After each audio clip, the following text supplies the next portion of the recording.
Netcasts you love. From people you trust. This is Twit. Bandwidth for the Tech Guy is provided by Cachefly.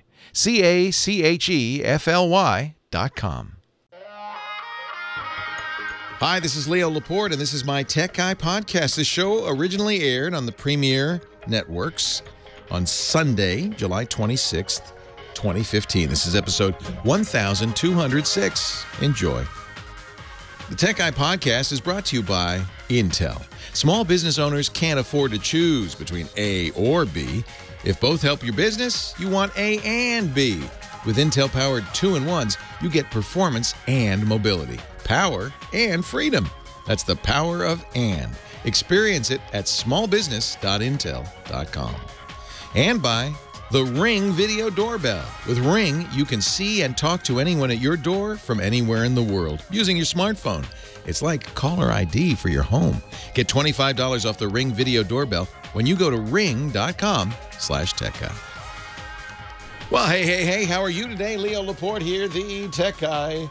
Time to talk computers and the internet and home theater and digital photography and smartphones, smartwatches, all of that jazz. 8888 Ask Leo, that's my number, 888-827-5536. Give us a call.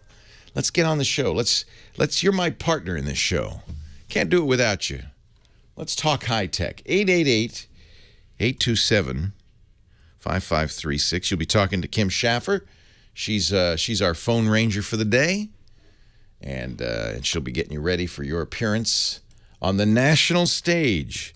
You too can join the giant number of candidates for the President of the United States on the national stage. Fascinating email just come out in the courts from Google. So I should give you some information to get you set up for what this email says. Turns out the Motion Picture Association of America, in an effort to find and destroy pirates, decided that at some point Google was a piracy tool. The search engine, because you could use the Google to find pirated stuff. So they decided to go after Google, but instead of kind of going after it head on, they decided to take a little bit of a back route. First thing they did was they went to the Attorney General of the state of Mississippi, Jim Hood. They didn't go to him directly. No, the Motion Picture Association of America is much more cagey than that. They found a former Mississippi Attorney General, and they said, would you talk to Jim and have Jim go after Google? Apparently, Jim Hood, the Attorney General of Mississippi, decided that the state of Mississippi should investigate Google for finding pirated stuff online. A court has already ruled that Hood acted in bad faith. He was in fact trying to deprive Google of its First Amendment rights. See, the government shall not abridge the rights to speak freely. So that's right there in the Bill of Rights in the Constitution there. So Google's been saying now, well, let's find out more about this. Let's learn more. By the way, you know how they find out about Jim Hood? A lot of the MPAA correspondence was on the Sony hard drives that were hacked and then released, the Sony Pictures Entertainment. So when that information was released, Google looked at it and said, oh, whoa, wait a minute. So now they're continuing to get information. And Thursday, Google revealed an email between the Motion Picture Association of America and two attorneys in the Mississippi Attorney General's office discussing the big plan to hurt Google. This is Mike Masnick writing at TechDirt. He's great, techdirt.com. Beyond influencing other attorneys general using misleading fake setups of searches for, quote, bad material, and paying for fake anti-Google research, the lawyers from Hood's office flat out admit they're expecting the MPAA and the major studios to have their tame media arms run a propaganda campaign of bogus anti-Google stories. So they sent a letter saying, you know, we're supporting what you're up to here, and here's what we're going to do to help. This is a direct quote from the email. Media. We want to make sure the media is at the NAG meeting. The NAAG meeting. Don't know what that is, but anyway. We propose working with the Motion Picture Association of America, Comcast, and News Corp to see about working with a PR firm to create an attack on Google and others who are resisting Attorney General's efforts to address online piracy. In other words, to stick it to Google. This PR firm can be funded through a nonprofit dedicated to intellectual property issues. This is the email. This is how stuff gets done behind closed doors. The live buys, quote, live buys should be available for the media to see, these live buys of purported pirated material, followed by a segment the next day on the Today Show. After this is Comcast. Universal owns the Today Show, don't they? We're going to go to Comcast and say, hey, could you help us out, help a buddy out here? Why don't we do a segment on the Today Show about how Google's helping pirates? Okay. After the Today Show segment, you want to have a large investor of Google come forward and say that Google needs to change its behavior and demand reform. This is all orchestrated behind the scenes. This is what you imagine is going on, but you think, no, that couldn't possibly be. Next, this is still the email. You want News Corp to develop and place an editorial in the Wall Street Journal. News Corp owns the Wall Street Journal. Rupert Murdoch's News Corp. To place an editorial in the Wall Street Journal emphasizing that Google's stock will lose value in the face of a sustained attack by attorneys general and noting some of the possible causes of action we've developed. In other words, an editorial in an ostensibly independent newspaper saying, yeah, this is going to hurt Google and the stock's going to plummet, which of course would cause the stock, because it's the Wall Street Journal, to plummet. Incredible.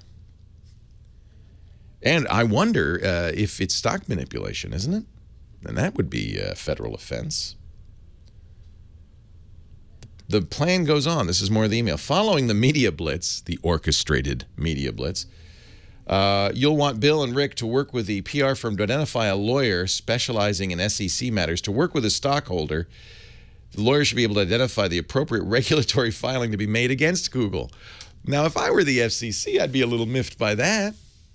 Let's see what happens. These are documents now revealed by this and Google's just miffed, as they should be. What goes on behind closed doors, huh?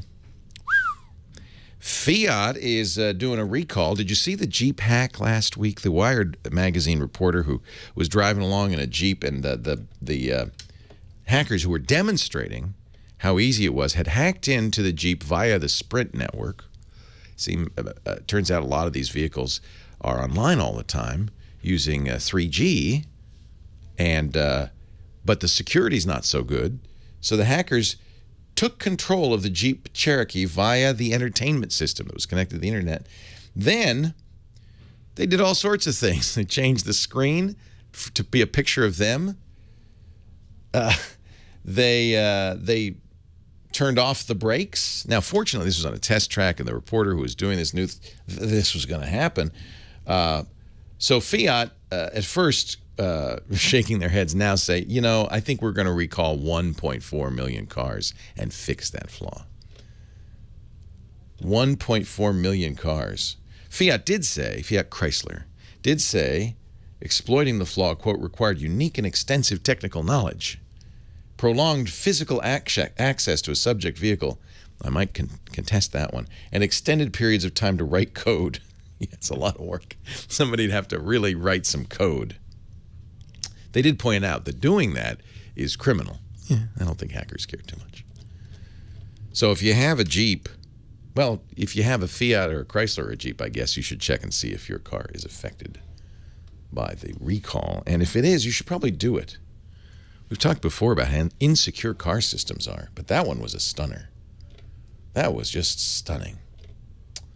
8888 asks Leo, We'll talk a little more as we continue during the show. We're getting ready for Windows 10. Wednesday it comes out. Are you ready? Are you going to do it?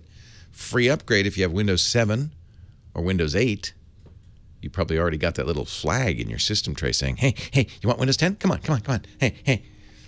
We'll talk a little bit about what to do, why you might want Windows 10, why you might not.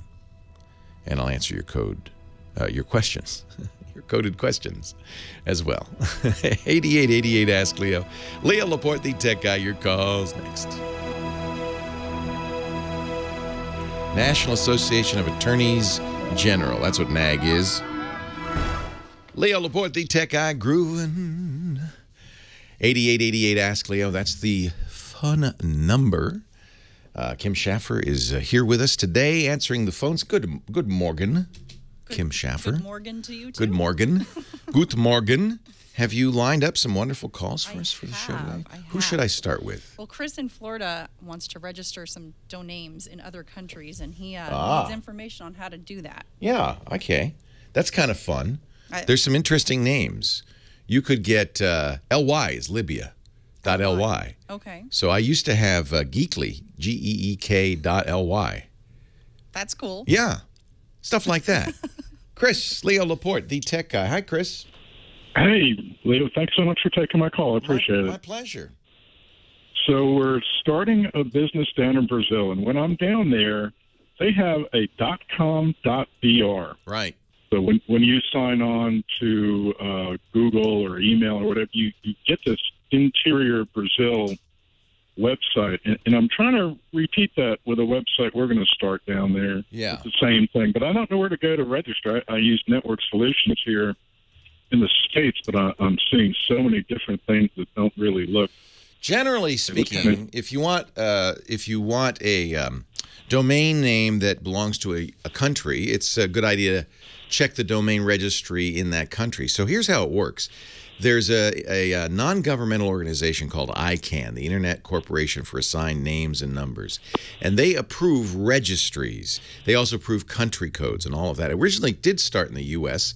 In fact, it was run by one guy, John Postel, out of USC for many years, but then the Internet got big.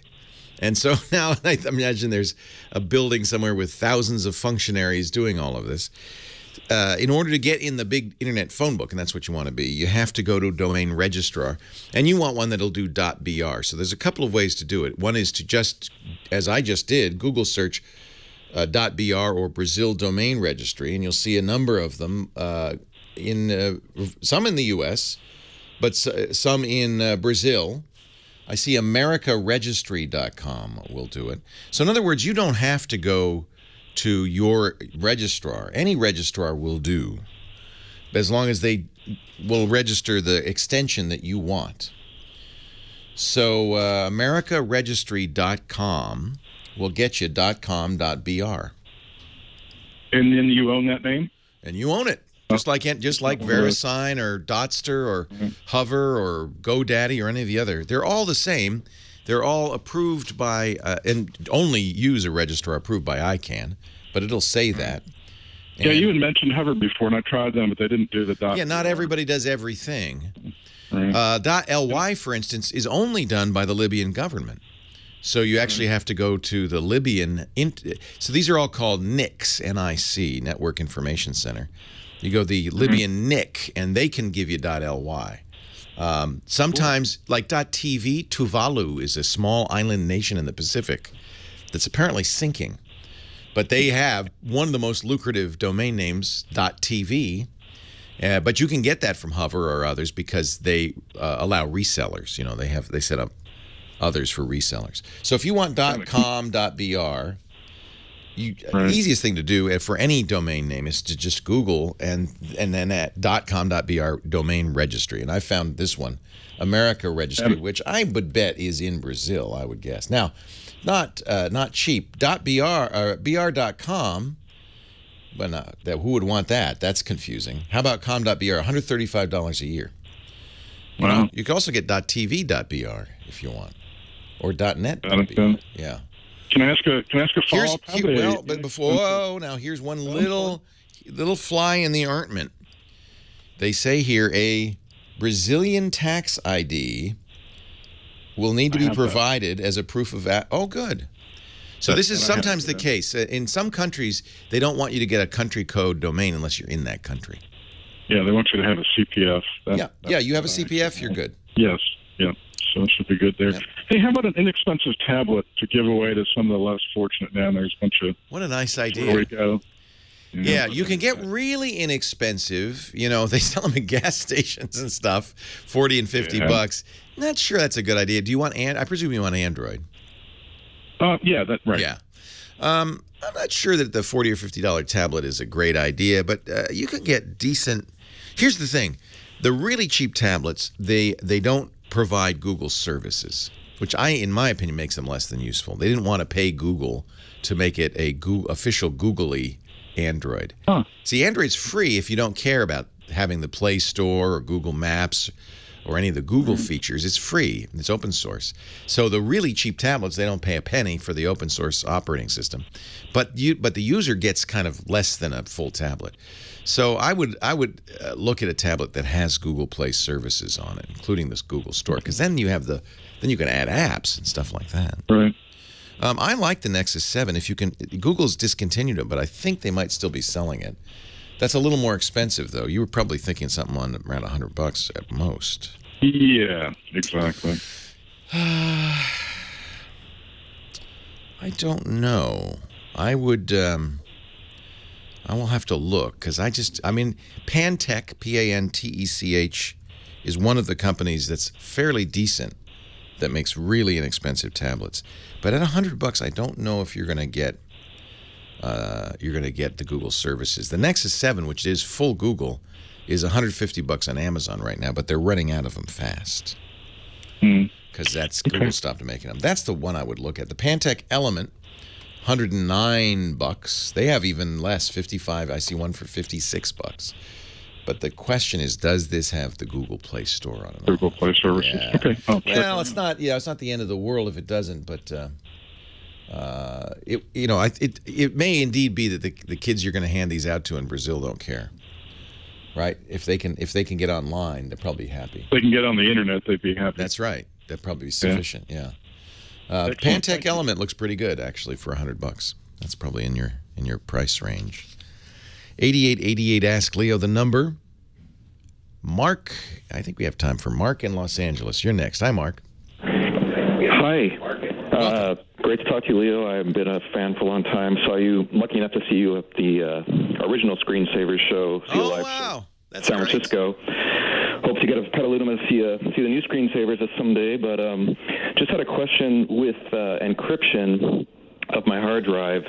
You know, on Windows 7, I didn't really have any trouble encrypting. I was able to find it pretty easily in there. But for Windows 8.1, it does say on Google searches that it's encrypted and enabled by default. But when I try to find it according to the directions online, I don't see anything about encryption on either one of my laptops, my Lenovo laptop or my MSI laptop.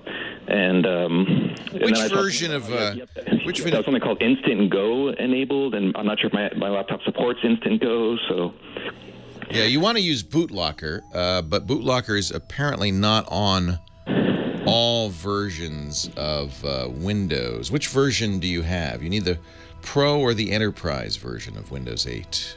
Oh, I have the Home. Yeah. So you're going to have to use a third-party solution. We're going to take a break. I'll come back and explain what's going on there. Leo Laporte, the Tech Guy. Hey, we've got a new advertiser on the Tech Guy podcast. You might have heard of him. A little company called Intel. Oh, love Intel. We do it all with Intel, Mac and PC.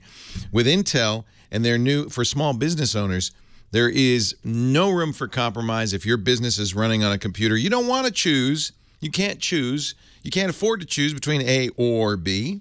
If both are going to help your business, you want A and B. It's the power of and, my friends. It's not hard work or innovation that leads to success. It's hard work and innovation, versatility and strength. The power of and in Intel's powered 2-in-1s.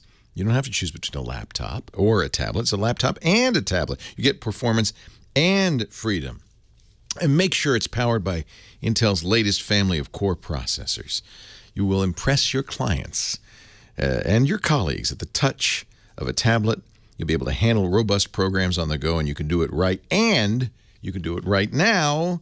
That's a better way to work. That's the power of and. Find out more at smallbusiness.intel.com. I'm a big fan of these 2-in-1s. You get laptop performance and power, but the mobility, the attractiveness, the lightweight of tablets, maximum versatility, and nowadays, thanks to Intel, incredible battery life, peak performance for business, and great built-in graphics. Make sure you look for the 5th generation. Can you believe they're up to the 5th generation Intel Core processors? They run business applications up to 2.5 times faster than that old, probably your old 4-year-old laptop. The battery life now of these 5th gen Intel Core processors up to 2.6 times longer than that 4-year-old laptop. 8.7 hours on average. The Intel Core M processor, have that in my MacBook. Love that. It gives you a razor-thin tablet and ultra-fast laptop in a single mobile device. The Intel Core M processor-based 2-in-1 provides the optimal combination of business-class performance and battery life. And don't forget Intel's wireless display technology. Both 5th Gen Core and Core M will wirelessly stream all the things you need: presentations, videos, websites, and more, live from your PC to your display. Intel's on the Twitter, too, at IntelSmallBiz, INTELSMALLBIZ. Experience the power of and. Visit smallbusiness.intel.com and find out how Intel-powered 2-in-1s can improve your small business. That's smallbusiness.intel.com. And don't forget to follow them on Twitter at IntelSmallBiz. We thank them so much for their support of the Tech Guy podcast. Thank you, Intel. Oh, this is interesting. So maybe BitLocker is turned on some versions. Some mobile devices and those clones, blah, blah, blah, blah, blah. Thank you for that link. Windows 8.1 new device encryption treats your x86-based Windows tablet locked on. But your hardware has to support it. So this is kind of like the mobile operating systems, iOS particularly, are encrypted by default. So they say this Ars Technica article says computers with the necessary hardware. That probably means a TPM chip, I would guess.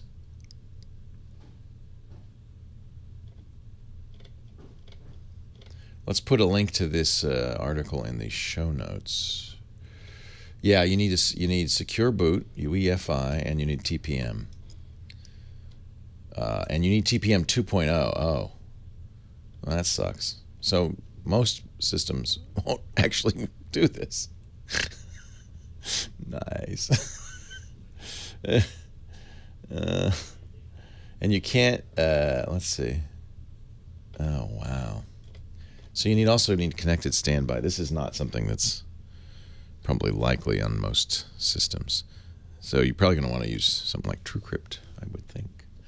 We're talking about full disk encryption. And of late, it's the kind of thing people have started to expect on mobile devices. All iOS devices, all Apple iPhones and iPads, for instance, are encrypted when you get it. And you unencrypt or unlock it by entering the passcode in. And the good news on that is if somebody steals your iPhone, there's no way they can get to the data on it because it's encrypted. Android devices allow this as an option. Some newer Android devices, like the Google Nexus 6, turn it on by default. But generally on Android, it's not turned on. Windows does support what you were just talking about. And actually, I thank the chat room for sending me a link describing this. But the bad news is this default automatic encryption in Windows 8.1 requires hardware support that few machines can satisfy. So that's probably what you saw, Mark. You saw that the capability was there, but your machine doesn't have the hardware it needs. So there's three things. You have to support secure boot, UEFI. Almost all Windows machines now do, new Windows machines. You need hardware on that machine called a Trusted Platform Module. And again, most laptops do have TPM, but they have TPM 1.2. And you need TPM 2.0, so you can look at the specs of your laptop to see if you have that. And finally, you need Windows support for Windows Connected Standby feature. which is that thing that wakes up while while the machine is sleeping to get email and calendar events and stuff like that. And that is also, for some reason, I'm not sure why, required for Windows encryption to be on by default on Windows 8.1. So you're not going to, and you're using Home, which means you can't use what I recommend most people use, which is the built-in window full disk encryption called BitLocker. That requires Pro. Yeah, well, actually, one of my laptops does have Pro. I misspoke. One has Pro, one has Home, and even on the Pro one, I can't seem to find the BitLocker. I don't know what's going on, but so yeah, maybe I just need to look into a third party, like you were saying, like TrueCrypt. TrueCrypt is great. Unfortunately, TrueCrypt is free and it's open source. But unfortunately, the guys who make TrueCrypt about a year ago threw in the towel in kind of an abrupt fashion, and they even said, "Do not use TrueCrypt; it's not secure."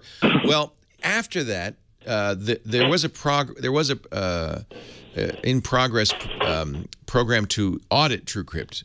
Some folks, some encryptologists, including Matthew Green at Johns Hopkins, had raised money via crowdsourcing, crowdfunding, to audit it, which is to go through to an independent third party to go through the source code and make sure there's no back doors, that it's written properly, that the encryption really is real. And they gave it thumbs up. They said there's a few weird things, but it's thumbs up. So if you can get the old version of TrueCrypt, you're okay. Okay. No guarantees on whether it'll work with Windows 10. We don't know yet. But Windows 8 should work fine. And you can't get it from the TrueCrypt.org site anymore because when they threw in the towel, they posted a final version that disabled TrueCrypt, which was really mean. Okay. Really mean. So, for your machine that has Pro, you have to go in the policy editor. gpedit.msc. And then you can turn it on with a pin. Now, be very careful when you turn on BitLocker because you will want to save. BitLocker is something. It's something that uses certificates for the encryption, and you need to save that certificate because if you lose it, you're out of luck. You can't unlock it. So take that certificate, put it somewhere safe, and somewhere other than that machine. So I do believe that BitLocker is a great choice still if you can get the older version. There are people who have put it out, and there are what we call forks, people who took the original source code and are updating it. But I don't know, none of the forks have been audited, and I don't know yet if any of them are reliable and robust. So we do know that TrueCrypt works. Okay. So I would go with that, and just if you Google TrueCrypt, you'll find legit versions of the last good version. And I know you've talked about this many times about with the whole SSD drives, how it's once you start using it, it's too late to encrypt. So at this point, I'm wondering if there's any point. It's not that it's too late because encryption will still hide most of your stuff. The problem is there's a little bit of information leakage on solid-state drives because you can't write to sectors. The wear leveling prevents you from addressing specific sectors. So there may be data that's encrypted, but it's possible that some of your data doesn't get encrypted or kind of lies in slack space without encryption. But I wouldn't worry about that. Turn on encryption. Better to have that than not. Okay. Great. All right. Thank you very much. Appreciate it. You're welcome. Yeah, this is kind of a complicated subject, but now with everybody so concerned about privacy and security, I think it's a good one. And it's isn't it telling that Apple turns it on by default? And that I think more and more phones are going to do that, more and more tablets as well. My friend Steve Gibson makes a version of the last good version of TrueCrypt. He's our security guru. You hear me refer to him all the time. Available on his site, grc.com. So if you Google Steve Gibson TrueCrypt, he actually has a good write-up on why it's safe to trust TrueCrypt still, and you'd be all right. There are other choices. We'll put links in the chat room to some of the other choices, like VeraCrypt, which looks pretty good. It's based on TrueCrypt. But it hasn't been validated, and that makes me a little bit nervous still. 8888 asks Leo, people are pointing out that Apple puts hardware to make the encryption fast or decryption fast, and that's true on their iPhones, and most Android phones don't. I have a Nexus 6, and when it first came out, Google turned on encryption on this. It is encrypted when it comes to you, the Google phone. But it's slow as a result because there's no hardware support for the encryption and decryption. Moving on to another Mark in Grand Rapids, Michigan. GR. Hey, Mark. Hi, Leo. How are you today? I'm well. How are you? I'm excellent. Thank you. Love the show. Been watching you since you were on with Kate. Thank you.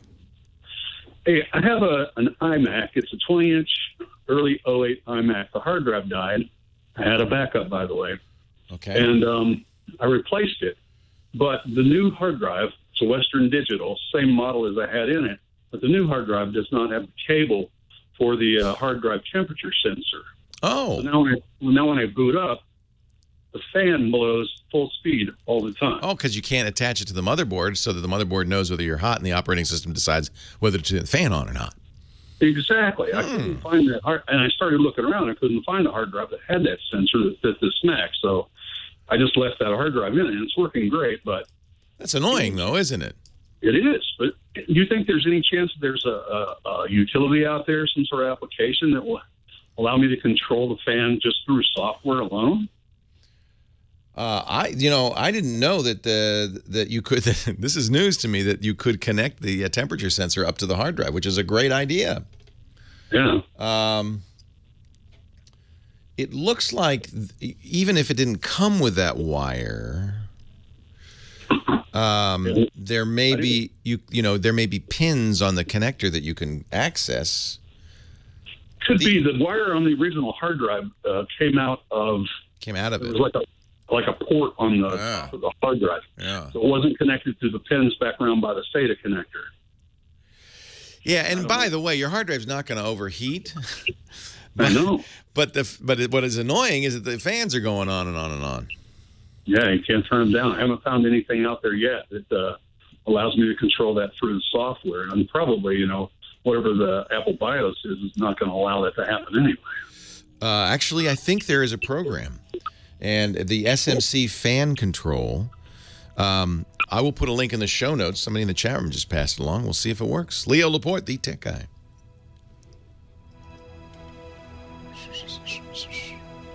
SMC fan control. Control Intel Mac fans to make them run cooler. And that's interesting. Have you used SMC fan control? The person who recommended it? It comes from eidac.de. Well, it's made in Germany. Germans make good stuff.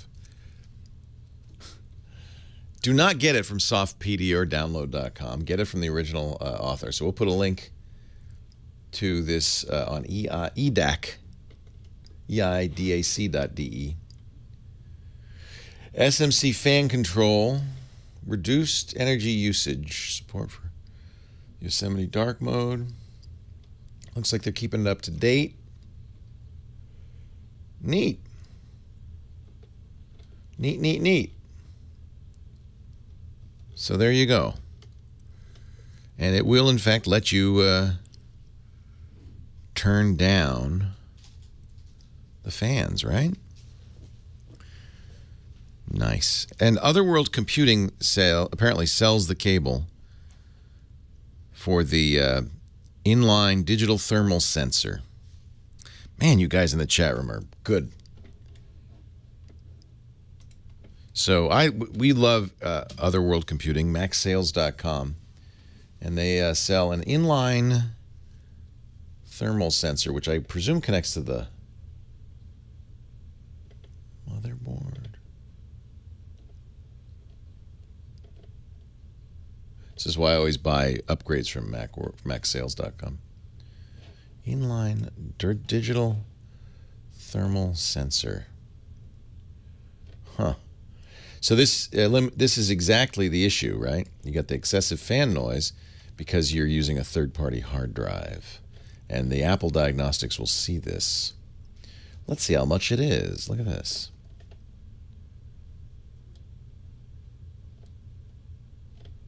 Around $40.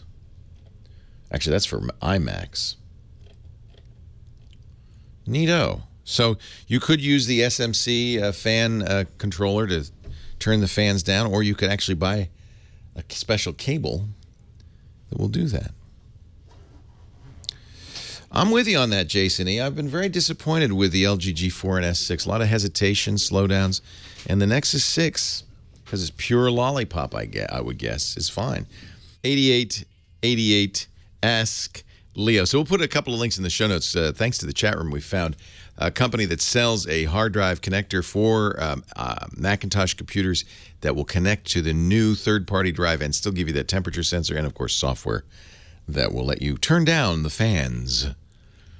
Do it at your own peril because you don't want to overheat your system.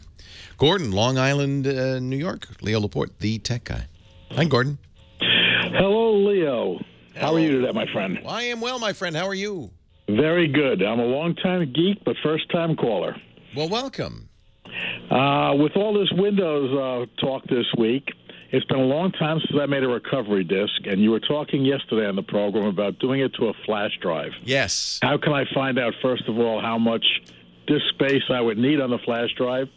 Number two, can I do it on a flash drive that has other data on it already, or do I need a virgin flash drive just for the recovery disk?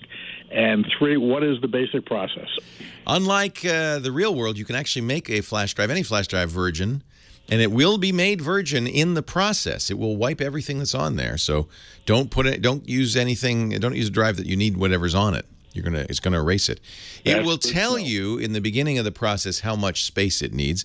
Typically, it's 8 gigabytes, but it may depend on your system. You may have a larger backup partition, restore partition, because that's what it backs up. So, and the process is very simple. If you go in Windows 8, if you just hit the menu key and start typing recovery, you'll see the recovery control panel. It's and it'll allow you to. You can see make recovery. This is nice because until Windows 8, you have Windows 8? 8.1. Yeah, perfect. Until Windows 8, you relied on the manufacturer. And often what they do when you first turn on the machine is say, okay, now time to make your DVDs. And if you didn't do it, that could just go away. Right. But this is Microsoft Smart. Everybody should have a clean boot disk for your operating system, whatever it might be, so that you can, if the hard drive dies or you just you make a mess of it, you can start over. So it's very simple. Go to the recovery control panel, and I'm not sure which control panel it's in, but if you just hit Windows key recover and type recovery, you'll get there. And then I start with an 8 gig. It won't let you do it if the thumb drive isn't big enough, and it'll tell you how big it needs to be. And it'll give you a second chance to do it then if you're first. You know what? I have 100. I have 100 thumb drives. None of them say how big they are. So I don't know if you watched yesterday. I was putting in drive after drive till I found one that fit. I was watching that. Yeah. That's what prompted my phone call. I was going.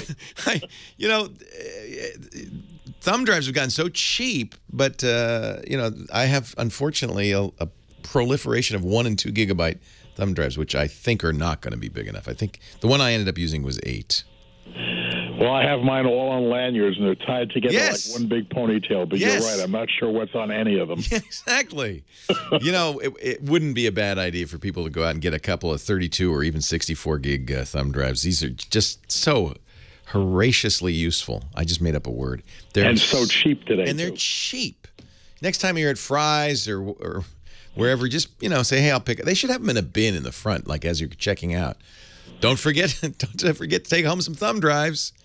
We have a place here in New York called Micro Center, and they have tons of them over there. And frequently they use them as promos and giveaways. Yeah, but those are the little ones, and that's why I have so many of those. Right. I have somebody brought me a Disneyland monorail thumb drive. I love it, but I was very disappointed. It's only 2 gigabytes. I can't do anything much with it. Maybe next you get a Yale flash drive. I remember Woz coming in to the old TV show, so this would have been more than 10 years ago, with a thumb drive around his neck, and he was so proud of himself. He said, this is 8 gigabytes, and nobody had heard of an 8 gigabyte thumb drive at the time. He said, this has everything on it. My life is on my thumb drive, and it's around my neck. Wow. And I thought, man, that's the Woz, man. He's cool. Now we all have them. Well, just as an aside, before I get to my next quick question for you, the first time I got a computer with a 10-megabyte hard drive on it, I was told that will take everything I'll ever need as long as I own that computer. Never need more than 10 megabytes. That should be plenty. And now the flash drives are being given away for less than that, with more storage on it. I have to find an old air check because I remember several times predicting that pretty soon thumb drives will come in cereal boxes. And I bet they do. I don't know. I bet they do. Captain Crunch, you get a gigabyte thumb drive, everything you need on it. Who knows? What's question 2? Quick question on LastPass. I don't know whether I've been affected by malware on it or anything. I'm a little bit concerned. Every time I try to open up my LastPass anymore, I get a warning about an unresponsive script. If I hit the continue button, it does nothing except keep me in the stall mode. It's damaged. It's damaged. So LastPass, like a lot of things, uses JavaScript for your local scripting. Right. And it's just damaged. I would uninstall it, remove the extension if you've installed an extension, or just download the newest version and reinstall. That shouldn't happen. I have no problem logging into it without losing my data. No, and the beauty part is one of the things I like, and one of the risks of LastPass is it does store your passwords encrypted, but it stores them in the cloud at the LastPass servers. That's so you can use LastPass on every device, and you always have your access to your passwords. So you don't have to worry, in other words, about losing your passwords. Well, it's been very good so far, but I was just a little bit concerned about malware having caused this problem. Yeah, no, it's not unusual. JavaScript is easily corrupted. In fact, I'm looking at a LastPass page, and we'll put a link in the show notes. Unresponsive script, slow LastPass loading. And I think the trick to this... Now, I have to say, LastPass was a little bit slow. You remember when they got hacked and they asked everybody to redo their passwords? Right. As a precaution, not because there was any concern, really, but just as a being extra careful. And I've done that, by the way. And the other thing they told people to do is turn up the number of iterations of the hash iterations, and people use very large numbers for that. Well, that can make your LastPass unresponsive too. A, their servers are slow because everybody's getting new passwords, and B, you on your side, did you turn up your iterations on LastPass when we told you to do that? That can slow it down. No, I haven't done anything along that line. I simply just put in a new password. Yeah, I would just remove it and reinstall it. It's probably the only thing that makes this work now is I hit the stop script button. Yeah, and does LastPass continue to work after that? And then it works fine. Isn't that interesting? Yeah. You would have thought debug script or continue would have been more helpful, but yeah, just script is what's actually. The script. That means something that's unimportant is kafluggered. You know, the way it draws the screen or something. I think you just made up another word, too, by the way. Kerfluggered. I'm good on that, yep. Very good. As I get older, more and more strange words emerge. I don't understand it. Hey, that's why I enjoy listening and watching. You never know what I might say. Mark, I'm sorry, Gordon, it's great to talk to you. That's my middle name, I should remember. It's great to talk to you. Very good. Well, thanks you very Gordon. much, Leo. I appreciate it, and keep up the good work. We love your programs. Thank you. Keep listening. I really appreciate it. So we'll talk a little bit about password management, about LastPass, why I recommend it, and I feel safe enough to put all of my stuff in it when we come back after the break. News at the top of the hour. Leo Laporte, the tech guy, 8888 Ask Leo. Hang in there. What am I going to do with Windows 10? Let's change boot mode settings back to secure. You know why? Because I couldn't access the hard drive to update it with legacy on. Scanning or repairing drive, why? Why? Why, Windows? Why? Now, I'm back to Windows 10. But this is an old version. And then when I do the... when I do the recovery control panel, I created a recovery drive, but now I want to restore. Maybe I'll have to search for restore. Set up OneDrive. No. Ba-ba-dum. Reset this PC. I do. I want to reset it. Go back to Windows 8.1. Now watch this one. That's what I want to do. We're sorry, but you can't go back. The files we need to take you back to a previous version were removed. I didn't do that. Oh, man. How about resetting this PC? Restore factory settings. All right, that's what I want to do. Yeah, because I want to get the official Windows 10. Remove files and clean the drive. Okay, good. Maybe this will be fine. There was a problem resetting your PC. Cancel. That's it. I think I've screwed up my PC. Okay, choose an option. Use a device. I have a Windows Recovery CD, but it won't use it. Reset your PC or see advanced options.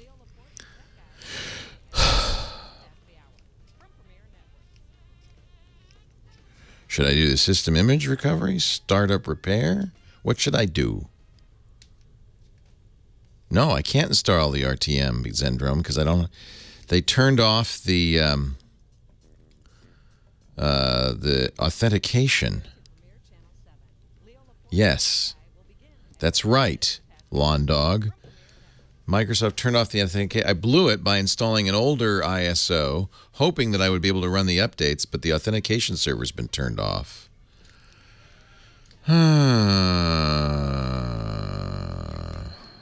So what should I do? Install OS 10. Format? If I format it, will that be good? System image repair? System image recovery, you mean?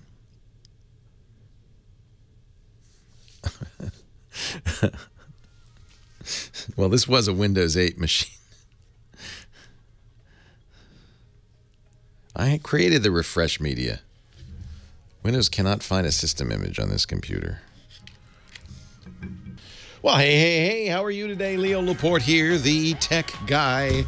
We're talking computers, we're talking the internet, we're talking home theater, digital photography, smartphones, smartwatches, Windows 10, and all that jazz. 8888 Ask Leo. That's the number. 888-827-5536. Toll free from anywhere in the U.S. or Canada. You can also call us via Skype if you're outside that area. The website is techguylabs.com, and that's where we put links, information, more additional stuff gleaned from the chat room. All of that goes to the website, techguylabs.com. We break it up to day by day, hour by hour, question by question, easy to drill down. There's even audio and video from the show after the fact. techguylabs.com, no charge, no sign up even. You just go there and click things, and it's all happy fun time. We were talking about LastPass. You should use it. That's the one. In fact, yesterday I talked a little bit about a great study that surveyed normal users and security experts about what they do with their computers. And there was quite a disparity. I think normal users, the number one security tip from normal users was get an antivirus. Nope, doesn't work. Because most of the attacks these days are zero-day flaws. The antivirus doesn't know about them yet. That's how fast this stuff spreads. So an antivirus gives you maybe a false sense of security. You have an antivirus if you have Windows 8 or later. You can get a free antivirus from Microsoft, Microsoft.com/security essentials. That's fine, but it's not enough. The experts say the most important thing to do, update your system, keep it up to date, and all the software, especially software that goes online. That's what's important. But they also say get a password manager and use it. That's like not even in the imagination. It's not even in the wildest dreams of the normal users. It's the experts say it. So my password manager, and the one I recommend, although there are many, and most of them are fine, is LastPass. That's the one I use. Free to use. If you want to use it on multiple devices, multiple mobile devices, you can pay $1 a month for the premium version. I do that just to keep them in business because they're such a good company. And I highly recommend it. LastPass can generate strong, unique passwords. That's the other thing that's important. Don't reuse passwords on multiple sites. Each site should have its own long, strong password. Problem with long, strong passwords, hard to remember. That's why you have a password wallet, a password manager. It keeps all your passwords for you. You do have to remember one password, the password manager's password. But that's it. You could write that one down. Highly recommend it. David is next from Venice Beach, California. My son called me today saying, hey, I found a house for you to buy in Venice Beach. It's only $12 million. I said, yeah, no. I said, and who would live there, Henry? He said, me.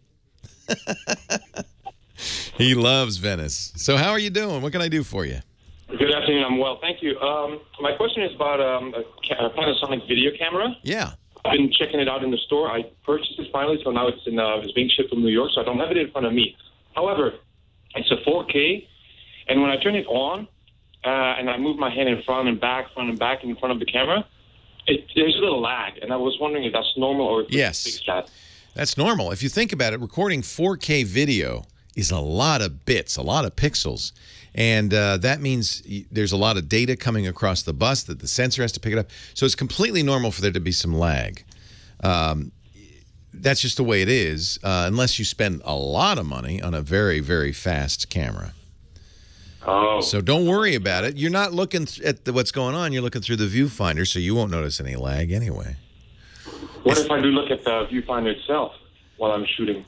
Well, that's fine, but the lag is only between how long it takes for the thing to happen in real life and then how long it takes for it to register on the viewfinder. That lag is normal because the camera is processing, but the recording will be normal. You shouldn't have any issue on the recording. Well, that was pretty fast and easy. Yeah. Just because it's so big, right? Yeah, it's just big. You know, in fact, it wasn't so long ago, just a few years ago, that HD 1080p was hard to work with. You know, cameras, if your camera did it, the files that you got would be very hard to edit and play back. Even though you could put it on YouTube, nobody had enough computer power to watch it. That was only a few years ago. Now we're doubling it. Instead of 1080p, it's 2160p. And so it's twice as many lines and twice as many pixels across as well. So you've quadrupled the amount of data you're handling. And that means everything has to be 4 times faster to keep up. That's why there's a little lag. It's not unusual, and it shouldn't affect you really. It's not a bad thing. Right on. Yeah. Thank you. Hey, thanks for the call. Enjoy. What are you going to be shooting 4K video of? A $12 million house here. Hey, send it along. Henry will be very glad to. I say, Henry, I bought it for you. He said, Dad, the down payment's only $100,000. I said, I don't think so, Henry. You might want to look at that brochure a little more closely. That's how much you pay to look at the house. Whoa. I'm a documentary on Muscle Beach. I'm a regular at Muscle Beach. I love Muscle Beach. Yeah. Are you a lifter down there, or you just go down there and shoot video? No, I do both, actually. Lifter, but we lift people. We do acrobatics. The one in Santa Monica, in Venice Beach. Yeah, the Santa Monica Muscle Beach is so awesome. You know, my wife does the rings down there. She can go all the way across and all the way back. I must know her. I'm always there. She's good. She's amazing. Hey, that's nice. You're one of those guys down there, huh? I'll go and greet her today. Okay, but be careful. Don't get too much sun, okay? Use the sunscreen. Yes, sir. Thank you. All right. Take care, David. Nice to talk to you. It's so much fun. You know, it's on the beach. They've got all the weightlifting equipment, and the guys are down there, and they're so big and strong, and it's pretty cool. It's cool stuff down there. It's exactly what you'd expect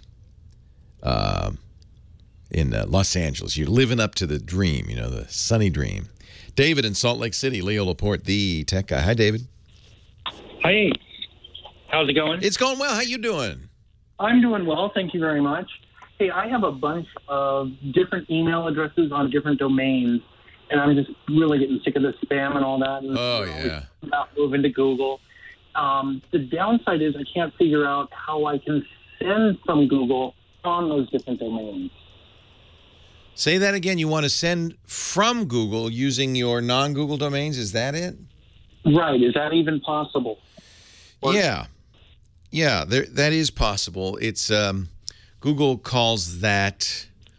Oh, I can't remember the term, but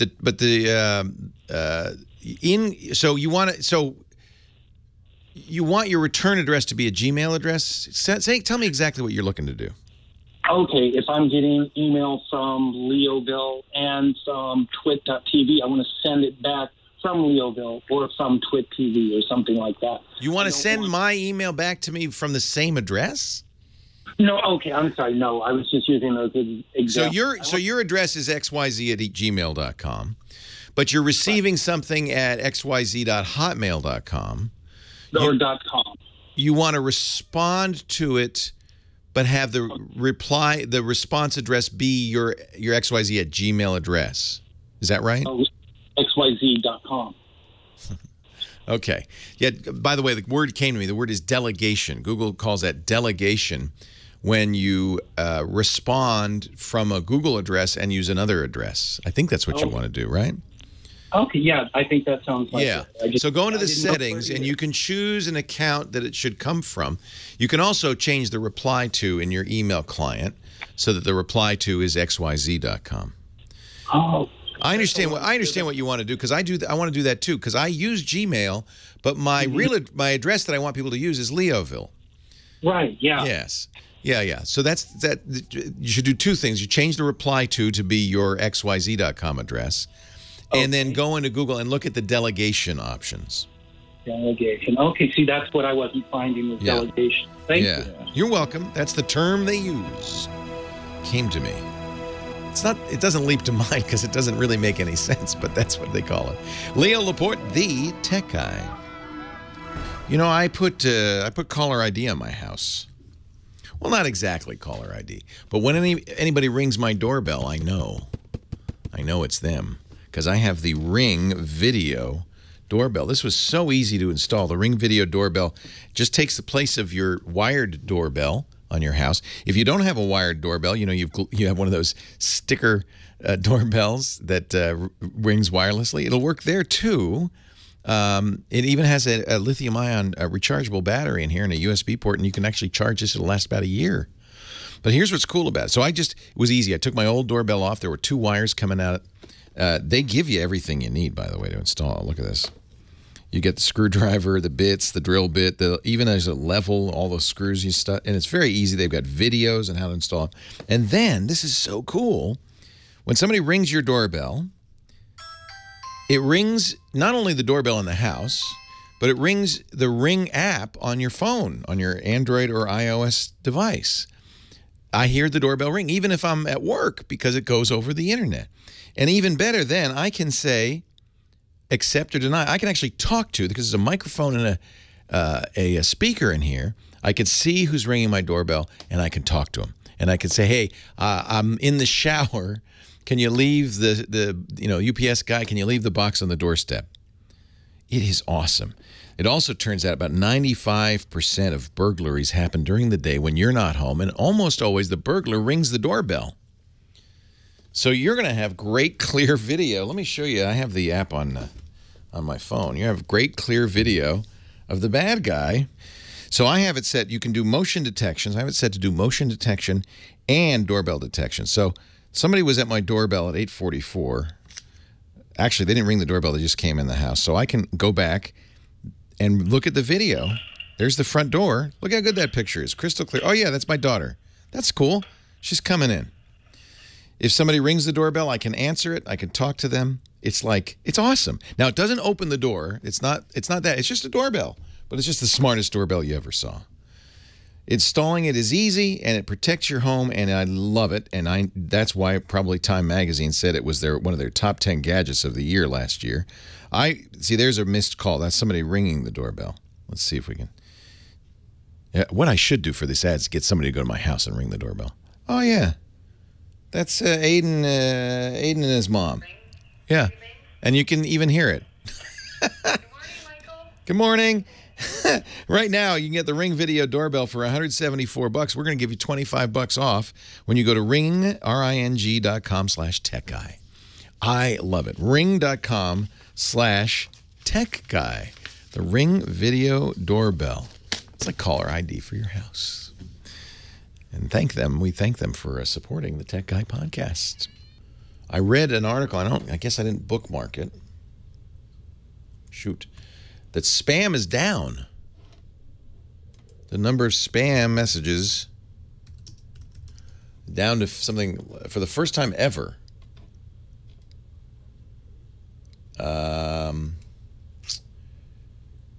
This comes from Symantec, I think. Yeah. So they provide spam filtering hardware.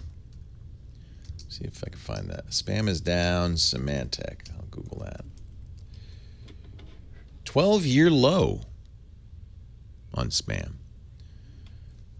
For years, it's been going up, up, up, up. According to Symantec, a new report released this week Annoying spam emails are a 12-year low. Isn't that wild? Doesn't seem right, but it might be that because the law enforcement's making some headways with spammers. That's from the Symantec Intelligence Report of June. All right, now what do I do? I'm really out of luck here. I just have to live with. Do you think when Windows 10? See, I'm so stupid. I'm mad at myself. So here's what I did. I had a working registered copy of Windows 8.1 on here because I bought this, and then I accepted the Microsoft invitation. So Wednesday, if I hadn't messed with this, I would have gotten Windows 10. But then I thought, I want to demonstrate Windows 10 on the new screensavers yesterday because Paul was doing a segment. So I made a recovery disk using the recovery control panel, and I thought wisely. And then Alex had an ISO. It wasn't the latest release, but two beta releases ago. So I put that on there, and it's on there now. And then I thought, well, but the problem is you can't activate it. I was hoping I could update it, because if you can update to 10.240, you've got the official Windows 10. That was my dream, my fantasy, my hope. Didn't happen because the Windows serial numbers no longer work because the activation servers have been turned off for the beta. The beta program's over. Do you think, so this is 10.130, do you think I will get updated at some point? Or I can't authenticate it?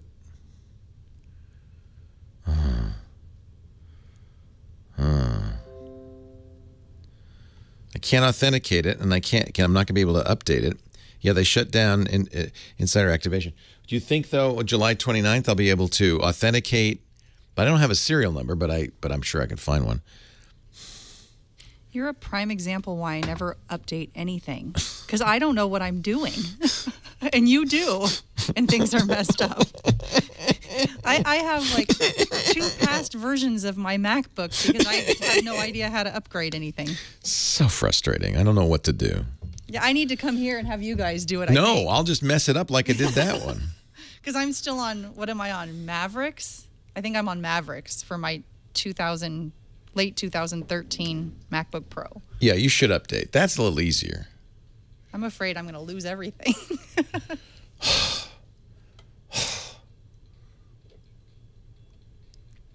But I made a recovery disk. See, I thought I was being all smart and stuff. But I don't know what's going on. Wait for the Windows 10 release, get a key. Okay, that's what I'm going to do. Leo Laporte, the tech guy. 8888. Ask Leo. That's the number. If you want to talk high tech. Let's get back to the phones. Let's see, who should I start with here? Earl in Lakeside, California. Hello, Earl. Yeah, hello. How you doing? Hey, got a question. My daughter's here from China. She's going back over there. She teaches over there. And she wanted to find what was the best phone, and she's looking at the Samsung S5. Well, she should get one in China because the best phones, it's so funny. American Android enthusiasts are all mad because we can't get the Chinese, like the Mi 4 or the Mi Note. Xiaomi only sells it in China, and it's often widely considered by many to be the best Android phone. So what she should probably do is just wait till she gets back to China and buy a Xiaomi. But they put their software on it. She can't use Google. No, you can install the Google Play services and all of that stuff. It may not come with it. You're right. It's that their Xiaomi operating system, the MIUI operating system. But it does allow you, it's my understanding, to install the Google stuff on it. And then you get the best of both worlds. Does she speak Chinese? I figure she probably does, right? No. No. Okay. Well, maybe you don't want a phone in Chinese. That's for sure, right? Yeah. Well, she teaches English over there. Great. Well, okay. So if you want to get a couple of things to think about. First of all, when you buy a phone in the U.S., the hardware is designed to work with United States carriers and their frequencies. Those frequencies vary She has an unlocked one. It's not the lock. It's the radios. So you want to make sure if you buy a phone, for instance, the iPhone radios do work in China, but not all. But you might. I'm not sure about the Galaxy S5. I'm not sure because they sell different versions for different regions. There's a Chinese S5 and there's an American S5. There's also a Latin American and a Hong Kong and a Singapore. There's S5s for every region, and those radio frequencies may be different. Now, an iPhone should work. Because Apple makes, as to my knowledge, one iPhone with all the frequencies. The iPhone you buy in the U.S. will work in China. But I can't guarantee that the American version of the Galaxy phones will work in China. Okay, well, thanks. Yeah. And they're telling me that she's correct, that the Google services are not available in China at all, whether you have it on your phone or not, because Google doesn't play in China. So it sounds to me like no matter what phone you get, there might be some issues. I would get an iPhone. I think that's the safest bet, is an iPhone. And you can get it from any carrier, although remember, you're going to want a GSM phone. Interesting factoid, however, that the Verizon iPhone, which is ostensibly not GSM, does in fact work fine when you put a local SIM in it, not a Verizon SIM. She'll probably want to use a local SIM if she's in China, because otherwise it gets very expensive very fast. So that's another issue. You do want an unlocked phone so that you can use a Chinese carrier in China. The Galaxy S5 dual SIM model is, thank you, Scooter X, G9009D. And it does support, because it has two SIMs, the radios in China. So that's what you'd need to do, is be careful. Don't buy an American S5. Buy the special S5 design for the Chinese market, the 9009D. It's complicated. Really is. Ben's on the line from Omaha, Nebraska. Hey, Ben. Hey, Leo. How are you? Well, how are you? Good. Say, I've heard you talk about second-factor authentication and LastPass all the time, right? Right. So my question is, do you think we'll ever, move past that and... Yes. Have, I hope so. I hope so, exactly. Because, wouldn't it be simpler to have, fingerprint reading or something rather than having to... Well, in fact, that is two-factor authentication. So the idea of multi-factor authentication is you can have something you know, like a password, something stored in your head, something you have, like a dongle or a special credit card that does a number, or something you are, and that would be your fingerprint, your iris. Any combination of two of those three is two-factor authentication.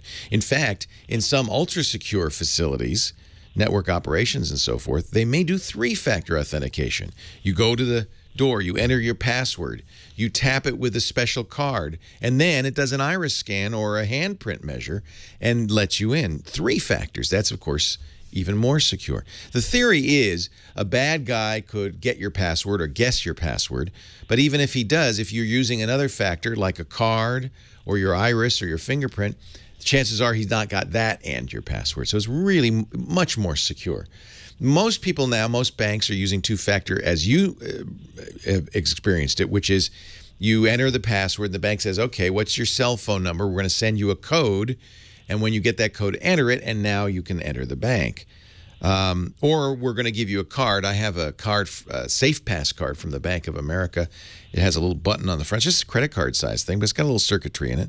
You press a number on it, and it gives you a secret 6-digit code that you can enter in. That's also two-factor. But you're right. Fingerprint would be great. In fact, that's one of the reasons the iPhone is so popular, because Apple has implemented an excellent fingerprint, and that can be your second factor. In fact, you can use that with LastPass. So you enter your LastPass password, and then you use your fingerprint to say, yes, it really is me. That's much better. Yeah. Because I love my iPhone 6, with the fingerprint reader. Yeah. Well, Microsoft Windows 10 has a new feature called Windows Hello, It does require a special camera. New Windows 10 machines will have that camera that is kind of like the Microsoft Kinect device that they had in the Xbox. And that will do face recognition. So you'll literally walk up to your computer, say, log me in. It'll look at you and say, yeah, that's you. And it'll let you in. Now, of course, we've seen some of these systems and they haven't been very accurate. You have face recognition on some Android devices. It's not very accurate. If you put on glasses, all of a sudden it stops working. And there's some question about whether somebody could just hold up a picture of you and it would say, yeah, that's you. Not with Hello. Hello, one of the reasons you need a special camera in Hello, it has depth sensing. You can tell if it's a 2D picture or 3D. And I suspect it also has infrared sensing. You can see if there's blood flowing through your veins. And if there's not, it says, that's not you. So we're getting better at this. You know, the real thing is let's get rid of passwords. Passwords are a terrible system. Yes, they are. There's all sorts of flaws. It's hard to remember. So what we're hoping is that something will replace passwords.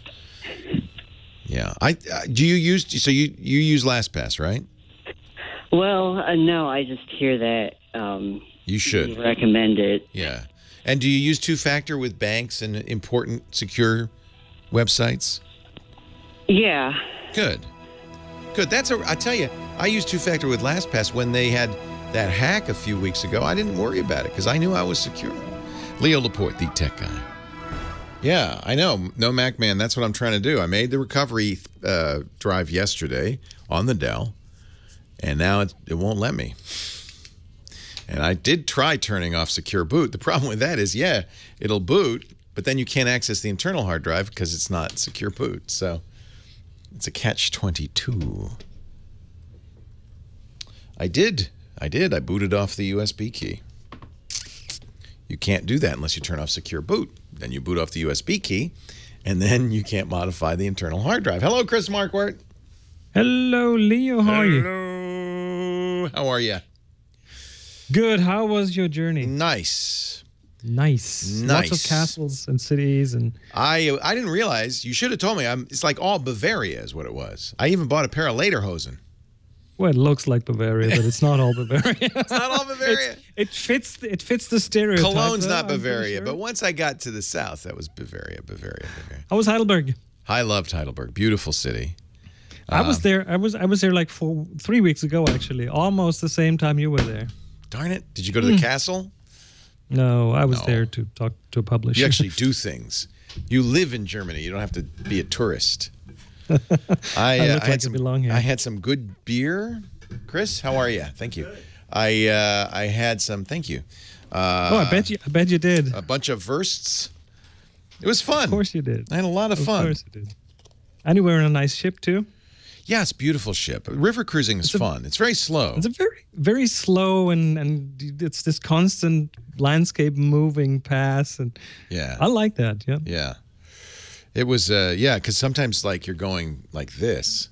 In fact, one point the river was too low because it was so hot, and the captain wanted everybody off the boat so he could get, he said, we're only going to have about a foot of clearance, so I want, and it's going to scrape a little bit, you won't like it, so we're going to put you on a bus. And the bus goes like 10 miles, and the boat meets us 3 days later practically. No, but many hours later. Oh, by the way, you have an email with an assignment review, just FYI. Let me get that. Yep. Let me get that. Really? So they made you drive on a bus, ride on a bus for a while? Well, you can, but it's much faster going on a bus because the bus goes straight and the boat's going. Oh, I see that. It was fun. It was very relaxing. Very relaxing. That's the best part about it. Which took me a little while. So which part did you like most? Which city did you like most? Würzburg was great. The Würzburg residence is amazing. Is amazing. I was told that liking Rothenburg is kind of a joke because it's such a tour. It's like liking Pier 39 or Disneyland. But I did enjoy it. It's on the same level as Heidelberg. Heidelberg is one of these other things that has so many tourists. But hey, well. But Rothenburg was really neat. Such a fun medieval town. Actually, every town was great. Every town had. I loved Bamberg. That was fun. Nuremberg was great. Passau was great. So there was I would say I enjoyed every stop. It wasn't a bad stop in the bunch. Good. How did you like the wine along the Rhine? The wine is great. We drank a lot of delicious wine. I'm not crazy about bull's blood. Okay, I could do without that. And yeah, well, we don't really do that. Nobody really just drinks for the tourists. That's for the tourists. The Franconian wine, not exactly wonderful. That's probably the equivalent of New York State wine in the United States. All right. But of course, there's wonderful Mosels and Rieslings and Gewürztraminers, and I love all that stuff. Yeah. Hey, here we go. Chris Marquardt is here, and the reason I mention that because he is our digital guru, our photographer. Joins us most weeks to talk about digital photography, getting better pictures, stuff. We were talking about my trip. Took a lot of pictures, 1,400 pictures, which isn't a lot for me. I mean, that was a 3-week trip, but I haven't gone through them yet. You had to spend all the time like drinking beer and I was busy doing German things, right? Yeah, I was busy. Much too busy. A lot of fun though. I had a great time, and boy, those Baroque castles, pretty amazing. A friend of mine said, "Boy, how do they dust all that?" I never thought of that. I've no idea. No idea. So we had an assignment, as you may remember. We asked people to take pictures illustrating the word or concept sweet, and there's a lot of different interpretations of sweet. Yeah, a lot of donuts and things, a lot of cakes, a lot of. I resisted that. You know, I had pictures of amazing desserts on the boat, but I decided not to. That would be too obvious. Too obvious, isn't it? Yeah. But then I didn't come up with anything. So. But then there's this other category that's just people pictures that where people would go, oh, sweet, right? Yeah, pictures of your kitty cat or your kid. That kind of thing. not even that. Just something that is cool in some way, amazing in some way. Yeah. You would so we have a few of those, and pets, lots of pets, and it's a good selection, a good. Sweet is so generic, and almost anything can fit that. Yeah, it is, and I made a selection of 3 pictures to review. Again, the first one is by L. Swan, a boy and his cat. And when I looked at that, it's a black and white photo. Sweet. You see a boy and a cat from behind. It's there's of course the sweetness of a child in the picture and a pet in the picture. But then the other thing that made me go sweet was the light in the picture.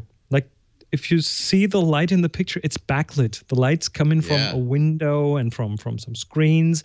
So if you look along the side of the child and the cat, they have this what we call rim light or hair light, which makes it it gives it so much depth, you know? For example, at the top where the hair of the boy and the curtain in front of the window almost are at the same brightness. Just imagine that hair light wouldn't be there. You wouldn't see you wouldn't be able to tell them apart. The hair would pretty much melt into the curtain. So just by that little strip of light up there, it just becomes so deep. It really adds this layering to it.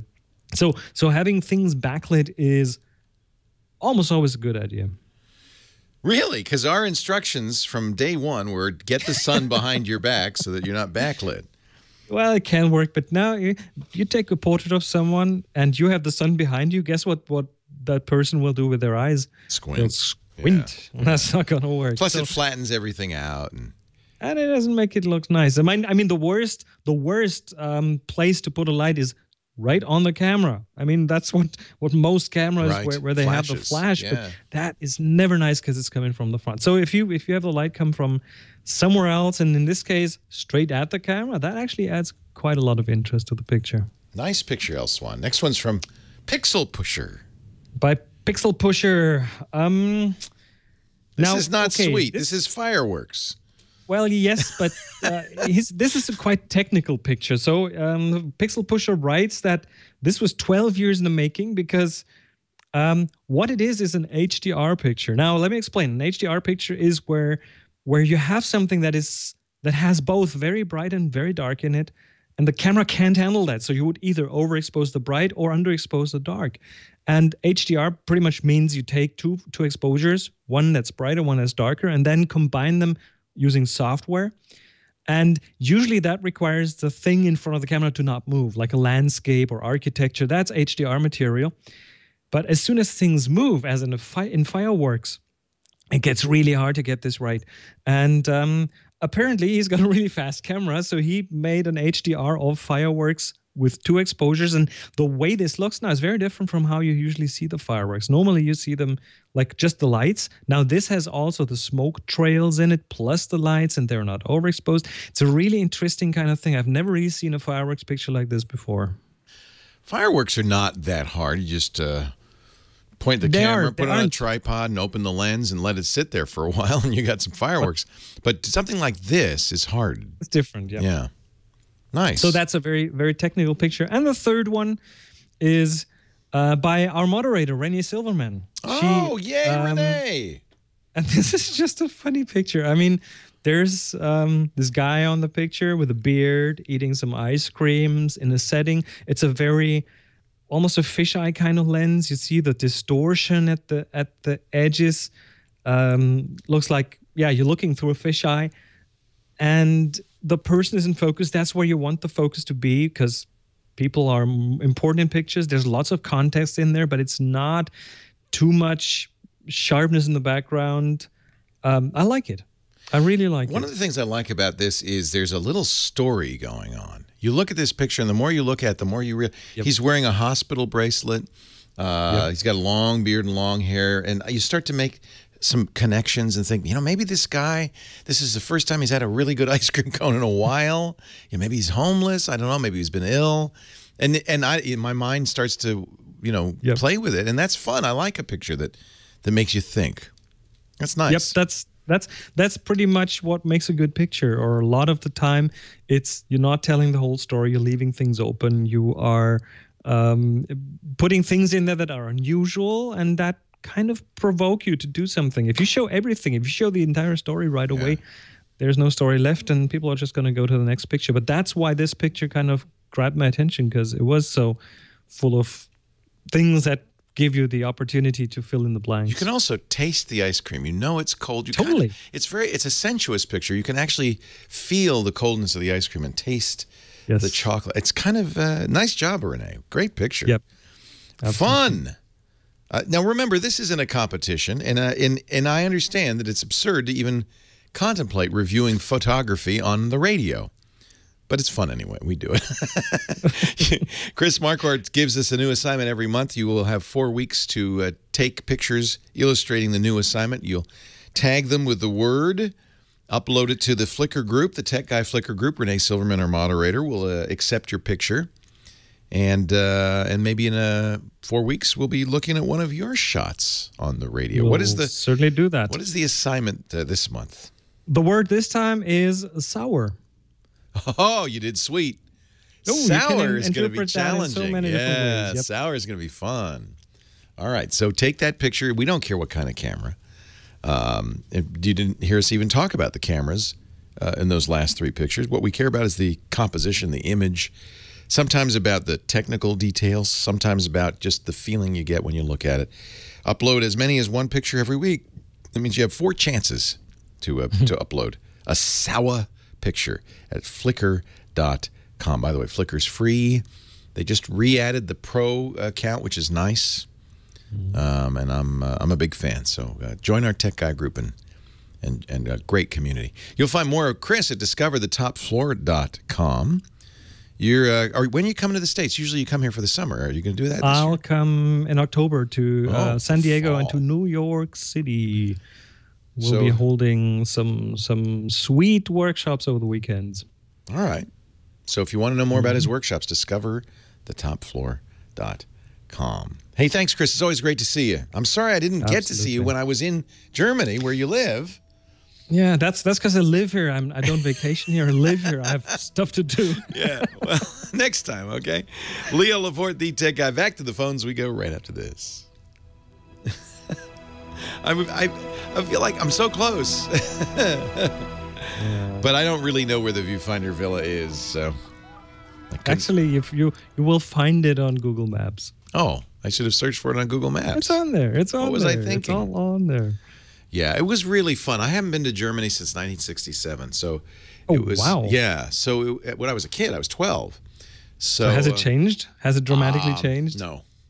No. It's an interesting country. Now, again, we weren't in the hippest parts of Germany by any means. Oh, you went the medieval route for sure. Yes. I mean, I've been to, actually that's not right because I was in Berlin maybe 2009. So I take it back. I've been to Germany. That was for a conference or something. It was a geek cruise, and Henry and I we went to the Reichstag. We went to the Brandenburg Gate. We visited Checkpoint Charlie. It was a lot of fun.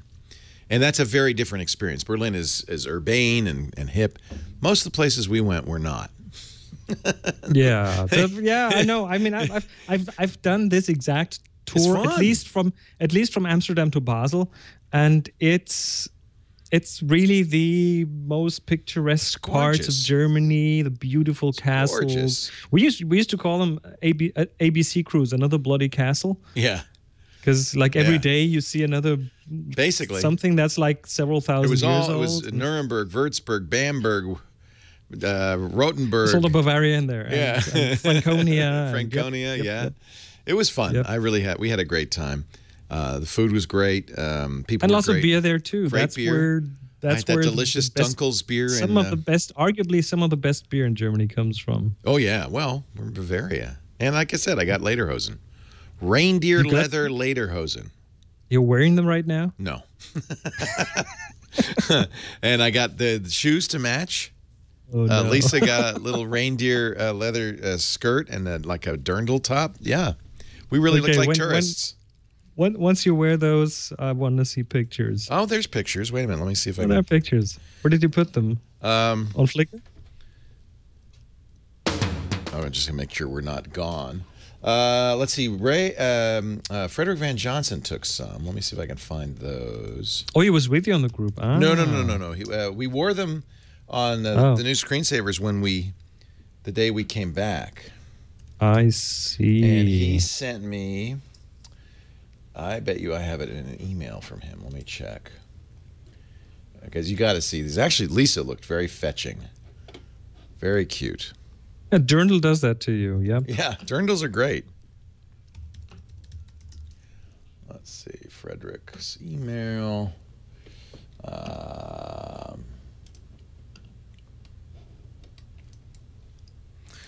Anyway. Well, yeah, I had a blast. It was a lot of fun. No, I'm going to find it. I'm going to find it. Because we all want to see them right now. You want to see? Well, now that I brought it up, I really should. Did you also get one of those German hats with a... Yeah, I have one. Well, it's Austrian, but yeah. They told me, it's all the same. Austria, Germany, it's all the same. Don't tell that to the Austrians. Oh, man, I can't find it. Oh, well. I'll find it. I'll post it somewhere. All right. Probably chat room sent me a link, but I haven't seen it. Oh, actually, you know what? Lisa probably sent it to me. Let me look at there, Lisa.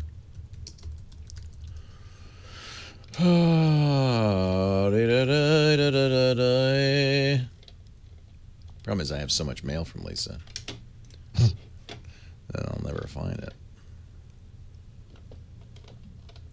Yeah, I guess not. Oh well. You'll just have to imagine me in lederhosen. Yeah, traumatizing. See you next week. See you next Sunday. All right. Thanks, Chris. Take care. See ya. Bye-bye. It was very traumatizing. Leo Laporte, the tech guy, 8888. Ask Leo. That's the phone number. If you want to talk high tech, I'd love to do it with you. Going back to the phones, and Clyde from Sherman Oaks, California. Hi, Clyde. Hey, hi, Leo. How are you doing? I am great. How are you? Okay. Just a little nervous about what you were talking about earlier today about the cars being hacked and where the cars are losing control, or a car can lose control, like Chryslers or Jeeps. Right. And I have a new automobile. Okay, well, by new I mean I just bought it a few months ago. It's a 2014 Toyota. And I wonder, I'm trying to figure out if my car would lose control as a result of being hacked. In that, I have a telephone that I use with my Toyota. No, that's fine, because the phone only has a USB connection into the Toyota. That's not sufficient. The hack on the Jeep, involved using the 3G access that was built into the entertainment unit of the Jeep. Built in. My Audi has the same thing. It has a T-Mobile connection. If you have OnStar, a General Motors car, OnStar uses a cell. So not to say that those are vulnerable, but that was the first step, was some way that a hacker, even across the world, could get to your car via the internet. And that's what they did. They actually were able to hack that Jeep via the internet using a Sprint mobile connection built into the entertainment system. The real flaw, and I'm sure the flaw Fiat Chrysler's fixing, and the flaw that is in a lot of systems, is that the entertainment unit and the computer running the car, the braking, the ignition, all of that stuff, are not physically separated. They are connected in many cars, and this was, I think, a cost saving by something called a CAN bus, which is, think of it as an internal car network. So that means if you can find a vulnerability in the multimedia stuff, you might be able to cross that software-only barrier into the car's electronics, and that's the risk, because then you can do things like, you know, turn off the brakes. We saw this before. I think, was it 2020 or 60 Minutes? I think it was 60 Minutes. Was it Diane Sawyer was in a car and they turned off the brakes? Same thing. Now, that one was a physical hack. That meant the bad guys had to actually get access to your car to jack into the media system. This new one is more scary because they didn't need to get physical access to the car. They only needed to find the car on the internet and then, using flaws in the software, hack it. Those flaws are patchable, but there's this kind of fundamental problem that in every case, you know, the electronic system, whether it's on a plane that's flying the plane or a car that's driving the car, should not be connected, physically in any way connected, to the entertainment system. Car manufacturers are going to have to address that, but as you know, a new car takes years to design. We probably won't see those fixes for a while. And for a long time, the car manufacturers have said, no, don't worry. There's no way to get from the entertainment system to the car's electronics. Well, there is. And so we can't rely on that anymore. Not something to panic about. Not something to worry about. Car manufacturers, this is good news because car manufacturers now will pay attention to this and fix it. The bad news is if this exists but no one knows about it. Now, the other thing is somebody has to target you, and it's unless are you messing with the CIA, Clyde? Have you been a whistleblower at the NSA? Erin Brockovich, she should worry. You know, the rest of us probably aren't going to get somebody hacking into our system. It's a non-trivial thing to do. It's just that it's an issue that manufacturers have to pay better attention. But we're learning that everywhere. People haven't paid much attention to security. But now there's a very active group of hackers who are looking for flaws in this stuff, and they're finding them. Right. Well, I'm thinking, you know, terrorists, you know, could come over here. I mean, it'd be a good way for ISA, whatever these guys are called themselves, you know. Yeah, but they don't want just an individual. I'll tell you what I would worry about. The security of our electrical grid, for instance. If there's cyber terrorism, it will happen on a much larger scale. And we know there are vulnerabilities. In fact, we've seen that in many of the computer systems that run the electrical grid, there are security flaws, and some of them even have malware on them. And that's a cause for real concern. Imagine what chaos would ensue if the electrical grid in the United States was shut down by a terrorist remotely. Far worse than having you drive off the road. Right? So they're not going after you. I mean, they're not going after you. And to my knowledge, there's no hack that would affect every car on the road. You have to do it onesie-twosie still. But it's something to be paying attention to. And I'm very glad that Fiat Chrysler did that recall. 1.4 million cars are being recalled back to the manufacturer so they can fix this flaw. Yeah, that's what I hear. That's what I heard, yeah. I just wasn't sure if, well, now that you told me that it's not controlled by the Internet, I just wasn't sure. I have, of course, an Internet, but... not just from pairing your cell phone to the car, you're fine. At least so far. I shouldn't make any promises. These guys are ingenious. The guy who did this is well known. He's what we call a white hat hacker. He's not doing it to make money or to bug people. He is a guy who goes around looking for flaws, and he's made a lot of money finding bugs and telling companies about them. Well, it's good that he did that. You know what I mean? Absolutely. Yeah. I'm just worried that the bad guys, the real bad guys, who don't like America are trying to take over America. Yeah, well, there's lots of things they could do. There's probably things that are easier for them to do than that. I would think so. Yeah. I would think most. So. I think that most of the kind of terrorist type attacks are state sponsored, and in other words, we know that China, for instance, has a fairly large division in its military of hackers, and that they are actively looking to hack American companies, trying to get information for economic reasons. Right. So these skills are very high-level skills. It's not going to be the kid in Bulgaria who's figured out a way to drive you off the road. There's no incentive for him to do that. But state-sponsored hacking is something we should probably be very concerned about. Well, I really appreciate that information, because I was wondering what. Don't worry. Okay. Yeah. Don't worry. Remember in Battlestar Galactica, the new version, Commander Adama had the old starship, the Galactica, and he was adamant. He says, no, we're not going to ever connect this to the public internet or whatever it was in the future, whatever they call that. We're going to have, they had old phones that were wired. They didn't have wireless phones, and everybody mocked him. In fact, they were going to mothball Galactica because it was just so out of date. And then the Cylons hacked everybody else. They couldn't get Galactica because it wasn't on the grid. The problem is we're putting everything on the grid now, including your thermostat, medical gear, everything is on the internet. And that's risky. When your car is on the internet, you see what happens. Charlie Miller said to himself, I wonder if I could find that car, find its IP address, hack it. And he did by remote control. That is scary. Somebody in the chat room says, there's no problem. You just buy a 57 Chevy. You'll be safe. That's the Battlestar Galactica of cars. We're going to go back to the phones in a little bit. Diane's coming up from Norco. She's got trouble with her VoIP. I hate it when that happens. VoIP trouble.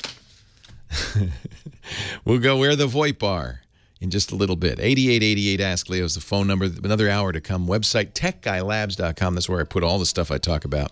Actually, James DeRufo does that. Thank you, James. Tip of the hat to you. And Josh Windish and my office, and they put the audio there and the video and your comments and everything. techguylabs.com. Leo Laporte, the Tech Guy. Well, hey, how are you today? Leo Laporte here, the Tech Guy. Time to talk computers, the internet, cell phones, camcorders, MP3 players, and all that jazz. 8888 Ask Leo. That's the phone number. 888-827-5536. Toll free from anywhere. In the U.S. or Canada, outside that area, you can use the internet. Call us via Skype. Let's go to Diane. She's on the line from Norco, California. Hi, Diane. Oh, wait a minute. McCall. Yeah, it's good to talk to you. What can I do for you? Well, got a VoIP system in a small office. There's 2 desk phones for it, and been having a variety of issues with it. One of the most annoying things are phantom calls that come in, and it's have business hours set on the phone. So the desk phone should only ring between 9 and 5, Monday through Friday. Yeah. But all during the day and after hours, the phones will ring, and instead of being a phone number on the caller ID, it's just like a couple of digits. So talk to. And when you pick up, what happens? Is there anybody there? No, nothing. Nothing. All you do is push reject and make them go away. Well, I don't think you have a very good VoIP system in your office. Who provides that? Ring Central. Oh, that's our sponsor, Ring Central, huh? But that's not good. Yeah, which I've had for a few years based on your recommendations. And, and loved it for a long time. We still use it, and I've never had that problem.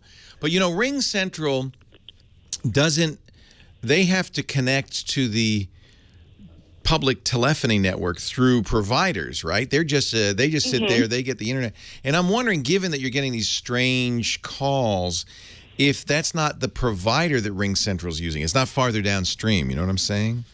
According to Ring Central Tech, it's malicious trying to get in through my router. Oh. Wow. Do you have an IT department or person? No, small office. I have everything. You're the IT guy. I am. Let's see. Boy, I don't know if I'm going to be much help. On the surface of it, I'm not sure that advice from Ring Central is accurate. Although I guess anybody who's attacking you could be causing spurious data coming across your phone. Your phone is now on your computer network. It's part of the computer network. So, we, of course, we're a media company, so we expect attacks. So we have very heavy-duty security hardware running on all the lines and everything. So if a hacker tries to attack us, they're attacking something that is not bulletproof. Probably nothing is bulletproof, but it's designed to withstand attack. If you just have a consumer-grade router on the internet, and I bet you do. Yeah. Yeah. Yeah, it's because it's a business office. It's I have to pay for business DSL. It's HTTP DSL. Are you using the the DSL provider's router? Yes. Yeah.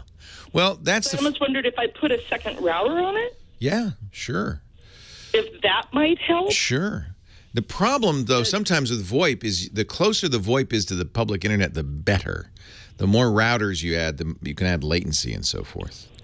I hate to say it, but if Ring Central's right, then you need to get a fairly expert person in to kind of lock your systems down.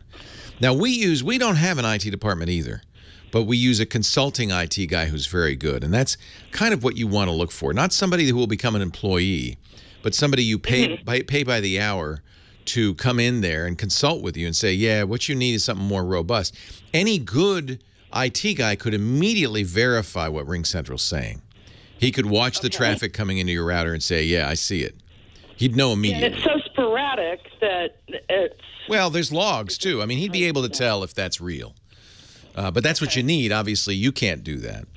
But a good IT person can come in, can look at your logs, look at what's going on in the router, make recommendations for ways to fix the problem. So in my opinion, it could be that, but it also could be upstream. It's not that Ring Central's getting hacked. I think that's unlikely. But their provider might be, some of that spurious traffic might be coming from their provider upstream. And as I said, we've been using Ring Central here for it's exactly now 4 years. We just celebrated our 4th anniversary in the studio, and nothing like that's ever happened. So it may be that what they're saying is accurate, but the only way to verify that is to get somebody who knows what they're doing. Because I've had a couple of other issues with the service as well, and I don't know. I've never heard I never see anything negative about Ring Central, and I love so much about them.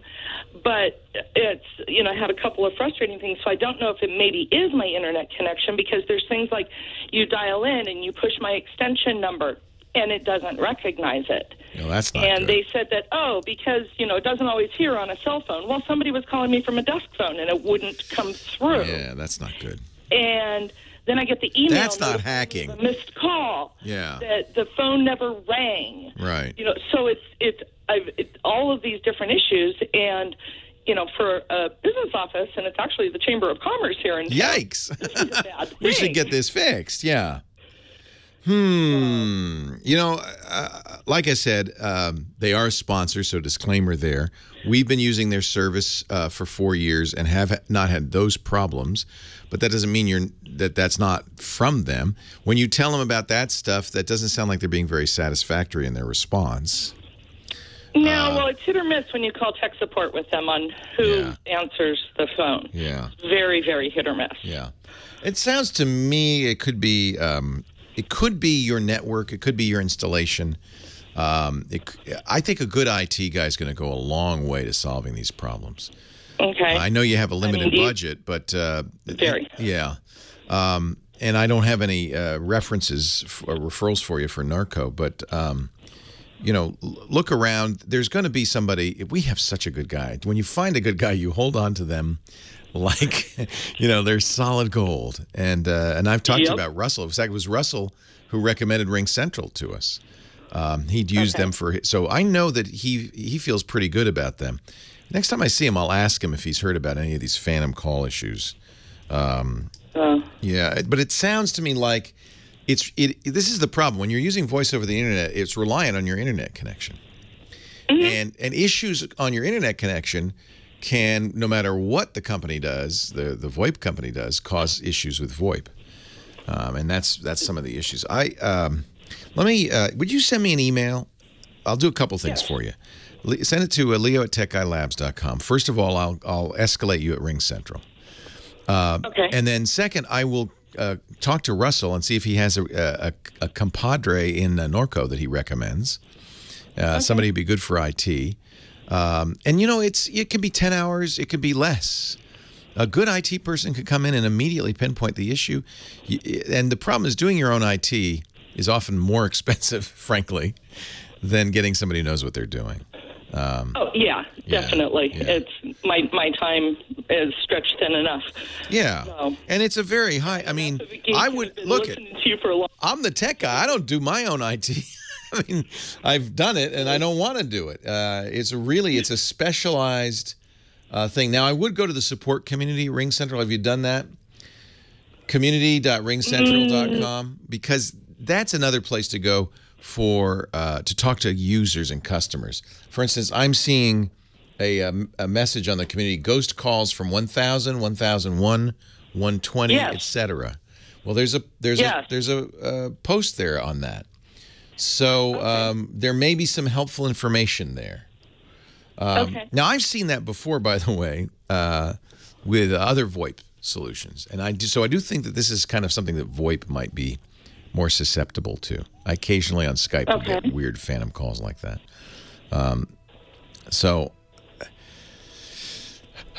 I can't really help you directly, but send me that email. I'll escalate it to Ring Central, see what they can do for you, and we'll see if Russell can recommend somebody. All right? Awesome. Sounds good. Thanks for the call. Good luck. I appreciate it. Leo Laporte, the tech guy. So here's one answer. You want to make sure that your phones only talk to, Ring Central's servers. What is happening is there is this SIP scanner out there. Oh. So this is a hacking issue. It is a hacking issue that's looking for VoIP phones to make calls or just cause problems. Your firewall can't control this, and that's right. That's probably why we don't experience it.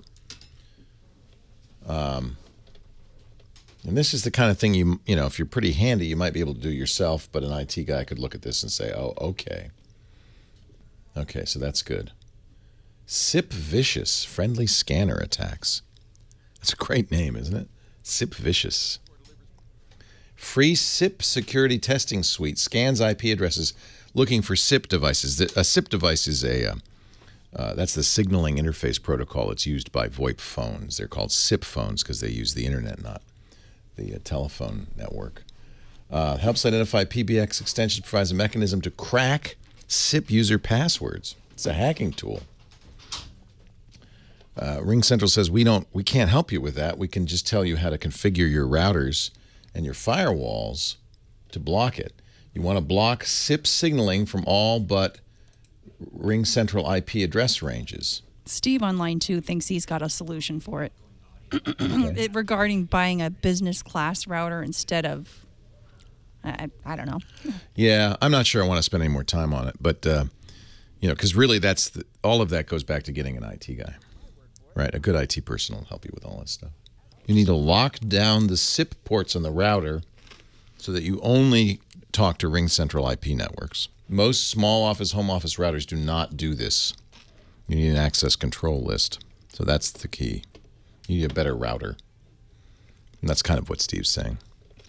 Leo Laporte, the tech guy, 8888. Ask Leo. So I've been doing a little research into this issue. It turns out, I didn't know this. I understand what Ring Central was now telling our caller, because it turns out there is a hacker tool called, get this, SIP Vicious. Wasn't Sid Vicious the bassist for, who was it? Sex Pistols, yeah. I blanked that out. Anyway, SIP is the protocol, the signaling protocol that's used on phones that use the internet instead of the phone system to make phone calls. So when you use a phone with RingCentral or some other voice over the internet product, it'll be a SIP phone. And what SIP Vicious does, it's a hacker tool that scans the internet looking for SIP phones. And what they're trying to do is two things. One, they're trying to get into your network, into your phone network. If they get the password, then they can use your phone network to place long-distance calls. SIP Vicious Scanner, will identify active PBX extensions and has a built-in mechanism to crack passwords. And, you know, hackers use it just like they used to hack the phone system. This original phone freakers, the phone hackers, were trying to get free long-distance calls. They were blowing Captain Crunch whistles into the phone handset and all sorts of things. Well, this is kind of like that, only modern times, since many, many businesses now don't use phones from the phone company. They use internet-connected phones, and they're on the public internet. So the solution, I stand by, I think, my recommendation to get some help from a competent IT person. And we will put a link in the show notes to this message thread on the RingCentral forums. But the solution is to make sure your router does not allow phone access to anything but RingCentral's servers. Don't let other IP addresses connect to your phone. Now, that means probably you need a business class router. A consumer router will not have the capabilities, the access control list that you need to control who has access to your RingCentral phone system. But if you had that, you just say, hey, this phone can only talk to RingCentral and no one else. And that would solve the problem. It'd all go away. A good IT person worth his or her weight in gold. Benny on the line from Pasadena. Hello, Benny. Leo Laporte, the tech guy. Hey, Leo. Good to talk to you again. Nice to talk to you. What can I do for you? So, well, I mean, you know, my laptop, having troubles. Think I picked something up on it, so I'm afraid to log on to, like, you know, bank websites and the Gmail. And so somebody got me a $50 Polaroid tablet to use temporarily, and I'm wondering, how secure is it? Well, first of all, you know that even though it says Polaroid, it's not the same Polaroid that made the cameras. Okay. They went out of business a long time ago. They sold the name. Oh, wow. And so there are Polaroid is really some Chinese company that makes very cheap tablets, and is hoping that you will look at the Polaroid brand name and go, oh, that's from Polaroid. That's got to be good. I'm impressed that it's only $50. I bet that's what you did. well, someone got it for me, and but I need to check my email. I think they're secure, but they're not more secure. Well, actually, they may be more secure than a computer. One of the advantages that mobile devices have is Android and iOS were developed after we became well aware of security issues. Windows and Macintosh operating systems were created before security was a big problem. So security's always been an add-on for those operating systems, more so for Windows than Mac. But Android and iOS, they knew when they developed them that mobile devices would be a real target for bad guys. So they're built in a way that is more secure to begin with. They're also not as complex. They can't do as much. So in a way, that's one of the reasons you use a router, for instance, to connect to the internet. It's still a computer, but it's a dumb computer. Dumb is good. Dumb means that you reject things you don't understand. And so there may be some advantage to using that Polaroid tablet because it is dumb. We'll grant you that. What are you worried about? Well, the bad guys, you know, getting my password when I log onto my bank site. Well, so for instance, if you use that tablet on an open Wi-Fi network, which you probably will because it's portable, you really run the risk of people seeing what you're doing. And if, for instance, your email is not encrypted, your email password is not encrypted, it is on all modern email systems, but maybe you have your email through your internet service provider, and that bad guy just sitting there in the cafe watching what's going on sees your password. He's kind of owned you because now he can access your email. You'll never know he has. And all he has to do is go around saying, hey, I forgot my password. Would you send me a new one? And then he looks in your email, and he's got your password. Well, I'm in a closed system. Good. So that's the first thing, is don't use that Polaroid tablet on an open Wi-Fi access point. Okay. And I also have LastPass. So good man. So that's good. Good man. Although, again, that won't protect you because it'll keep somebody from getting your password store, and it'll make you use good passwords. But if somebody grabs your password flying through the air, it doesn't matter whether you use LastPass or not. Who's your email provider? Gmail. Oh, you're golden. So Google is very good on this. In fact, Google has a couple of things that will help you. First of all, your password is encrypted no matter where you are, even on an open Wi-Fi access spot, so no bad guy can steal it. In fact, the whole transaction is secure. But Google also, at the bottom of your Gmail in the lower right, you can see who has logged into your Gmail account. People need to pay attention to this because you can tell if somebody else is accessing your email. Go down there and look at the recent accesses, where they're coming from and so forth. It should be stuff you recognize. It might be, sometimes it's from a geographic location that you say, well, I'm not there, but maybe that's where your internet service provider is or your cell phone company is. But it's really cool that Google will show you who's accessing your inbox and from where. So that's in the lower right-hand corner of the Gmail interface. Gmail's secure. When you go to your bank, that's secure, of course, because your bank's encrypting transactions. You don't have to worry about that. An Android device, if somebody doesn't get physical access to it, it's highly unlikely that you've got any malware on it. And my strong suggestion is don't download apps from strangers. Now, does that Polaroid tablet have the Google Play Store, the application store? It says, what does it say? It says Google settings. You need to, if you don't have a place. It does say Play Store. It does or does not? Yeah, it does. Oh, good news. So that's good. So if you stick pretty much entirely to the Play Store for apps, or better yet, since you want this to be your secure device, you don't use any apps other than the ones that came with it, I think you're safe. I think you're good. I think that's a good choice for you to do the stuff that you really want to keep secure. You're not installing additional software on it. Google's keeping this pretty up to date, pretty secure. Make sure you patch it if you ever get patches.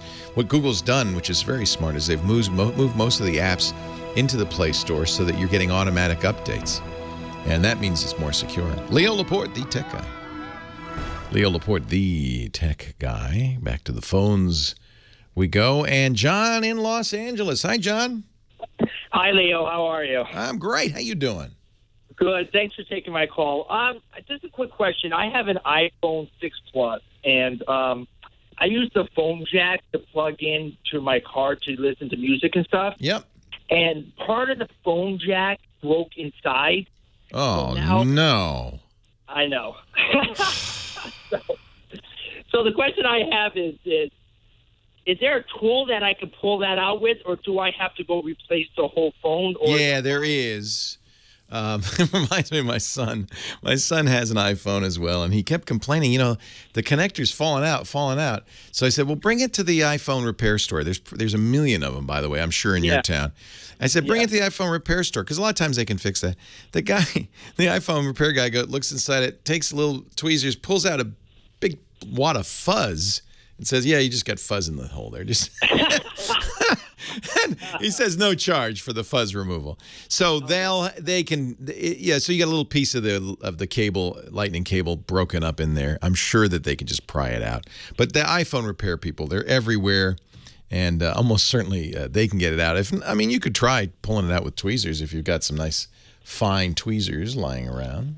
Okay, well, that's what I was going to ask you, if it was going to affect anything if I tried. Yeah, I don't think you'll short circuit anything.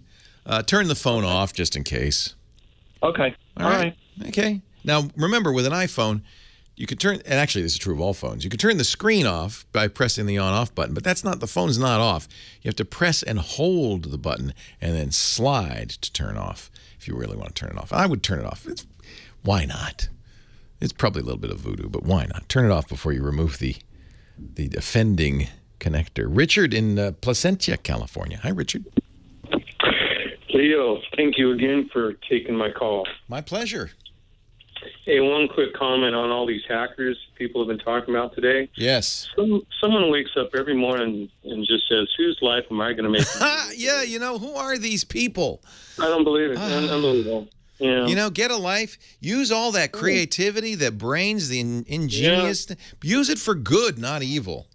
Unbelievable. I know. I wonder myself. And I think part of it is that the internet, because it's ubiquitous now, maybe maybe it's 1/1000th of 1% of everybody that just is kind of has a bad attitude.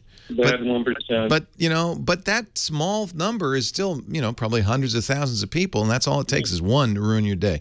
I agree with you. I don't understand it. I don't understand why there's bad guys. Yeah. Can't we all just get along? We're trying, but some don't want to join the party, I guess. I know. I just, you know, it's sometimes it saddens me, the human condition. I'm sure you've touched on this subject before, but my daughter's brand new Inspiron 5000. Yes. The fan keeps running and running and running. The moment you turn it on, right out of the box. Yeah. And so, I've gone on the internet. I'm reading about BIOS and upgrading, but it's brand new. Yeah, so it's the latest BIOS, almost certainly. I'd call Dell just to say, hey. But usually what happens with these BIOS updates, they update the firmware to be less aggressive about having the fan blow. Now, the fan is trying to cool your computer off, and so there's two possibilities. One, it really is hot, and two, it's just being overzealous. If it's overzealous, we want to fix that, and that's what those firmware updates will do. Frequently, laptops will get updates, and those things will be fixed over time. Apple's done the same thing where they're just very aggressive fans, and then they realize, you know, we don't really need to do that. But the other possibility you shouldn't ignore is that your daughter is using it in such a way that it's actually heating up pretty hot. Agreed. And I've asked about that, sitting on her lap, but it'll be even on a desktop, you know, sitting on her desk where, you know. Is she playing a game or what's she doing? No, she uses it mostly for school. Okay. So like a word processor, that kind of thing. Most of the time, I would say so, yeah. That's not very demanding. But remember, if you have a lot of apps going on once, or even just the browser with a lot of tabs open, you can be really exercising the processor. And it could be it needs the fan because modern processors get hot. And, you know, we're getting a lot of power in these processors, but as a result, they do tend to heat up. And so what happens often with a new laptop is manufacturers are perhaps overly prudent. Then they turn the fans up more than they need to. And after a while, they go, maybe we don't need to do that. And they issue a patch. There's a total adjustment that can be. Did it do it from the first moment she opened it up? Yeah. And right when you turn it on, it'll run for maybe 30 seconds, shut off, and 10, 20 seconds later, comes back on again. Yeah. And even to the point in the school library, is that your computer? Oh, dear. Oh, dear. So it's louder than normal. Yeah. So it seems to her, yeah. Okay. Yeah. I mean, I'm going to presume that she's not doing something that's using up. Does it feel hot on the bottom? That I haven't noticed. Yeah, just see if it feels hot. I mean, if it doesn't feel hot, then I'm going to presume she's not doing something that is particularly, you know, onerous. And maybe it's just the firmware is asking the fans to turn on too much. Make sure the air intakes are clear and you're not running she's not running a lot of background apps or a lot of tabs open in the browser. If you've got Flash and maybe her schoolwork requires sites that use a lot of Flash, if you have a couple of 3 Flash things running, that can really, you know, exercise a processor. So I would call Dell, though. It may well be that it's defective. And if it is, Dell will say, well, that's not right. Maybe we better fix that. Yeah. I thought I would call you first, even before I called Dell. Yeah. They validated your thoughts, and I'll have her check open apps and what have you, you know, even prior to calling. Yeah, and feel if it's hot on the bottom. But if it's not, and she's not doing anything unusual, I think a call to Dell is in order. One of the reasons I do send people to Dell is they're pretty good about that kind of thing. Very good. Very good. All right. Thank you very much. You're welcome. Thanks for calling. Yeah, you know, laptops are smaller. The space is tighter. We're jamming more stuff in there. The processors are faster. Nowadays, you know, you get a laptop that has a video card too. That gets very hot. So there's always potential that these fans are needed. You can download from CPU ID. You can download a program that will look at the temperatures and actually tell you as it's running how hot it's getting, and then you can see if that's normal. In fact, you might want to do that before you go to Dell. Download CPU IDs. Well, let's see. They have Hardware Monitor Pro. They have tools that will monitor the temperature on a variety of different things on your CPU, on your motherboard, on your video card if you have one. It's a nice idea to kind of know. Most processors do not want to get hotter than, let's say, 40, 45 degrees centigrade. You want to keep them. You don't want them to be able to. You don't want to be able to boil water on your CPU. That would be a bad thing. And so to protect themselves, they shut down or they run the fans louder. Keep it cool. You can buy, by the way, you can go to eBay for $5 and buy a laptop cooler. It's just it's a USB array of fans, several fans that go underneath the laptop. You put the laptop on it, you plug it into the USB port, and the fans run, and they actually do bring the temperature down a lot. I don't think that's the solution because it's just going to give you more fans. Not fewer fans. 8888 Ask Leo. Website's techguylabs.com. A few more minutes to go before we wrap this up. I will take some more questions. And don't forget that we put links to things we mentioned, and I hope you will put additional links on our website at techguylabs.com. So, you know, it's a valuable resource for anybody like our caller, like Richard, so we can go there and see his question, but see also what you think. Maybe you've got a monitor you'd recommend. techguylabs.com. Greg in Tampa, Leo Laporte, the tech guy. Hi, Greg. Hey, Leo, how you doing? I'm well. How are you? I am fine. Got a question about NAS devices. I have a Zytel and a Drobo, and I need another one. You talk a lot about Synology, and I'm looking for about a 5A device, and I really can't tell the difference online between Drobo and Synology. And oh, good. Yeah. Let's talk. Yeah, let's talk a little bit about that. So, I'm going to first translate into English what you just said. He is. I can do it in Spanish. Can you? In English, what he's looking for, he has something called NAS storage, network attached storage, and this is before there was the cloud. This is what people used to store lots of data in their house.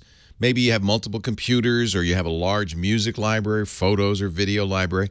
A network attached storage device is a computer, absolutely, but it's a computer without a keyboard or a mouse or a monitor. You just put it on your network, maybe plug it into the router via an Ethernet cable, and it's visible to all the other computers on the network. You use your browser to change the settings and so forth, just like you do with your router. So I love them. It's a great idea.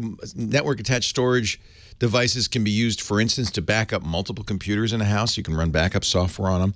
They can then back that up to the cloud if you want. They can be used as media servers, iTunes or Windows media servers, so you can put all your music on a NAS and then play it from any device that supports those media servers, things like that. It's really handy. Drobo, originally Drobo was just giant USB storage drives. And they added something called Drobo Share that made it kind of a poor man's network attached storage. They weren't really great in that field. They were really, initially anyway, designed to be big USB drives. Now, they've gotten a little more sophisticated, but I still have a little bit of a prejudice against them as network attached storage. I love Synology.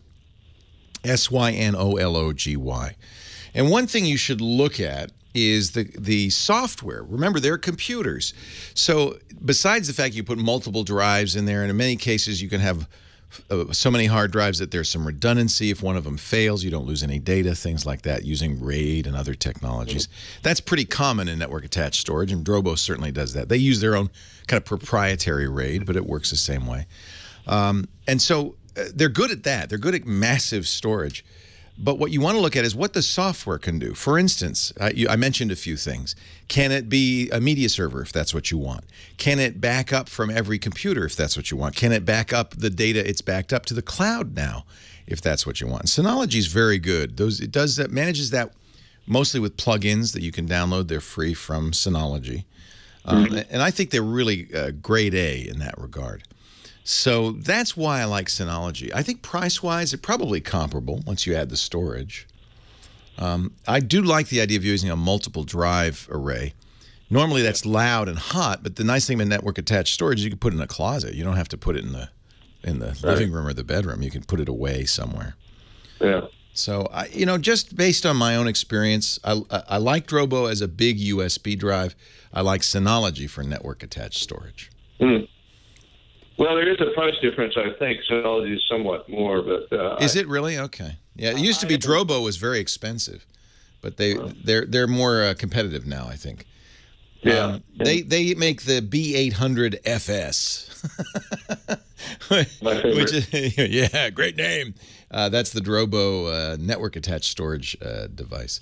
I haven't tried it, so I can't really. I shouldn't really say anything. I have tried Synology in many of its forms, and I do like it a lot.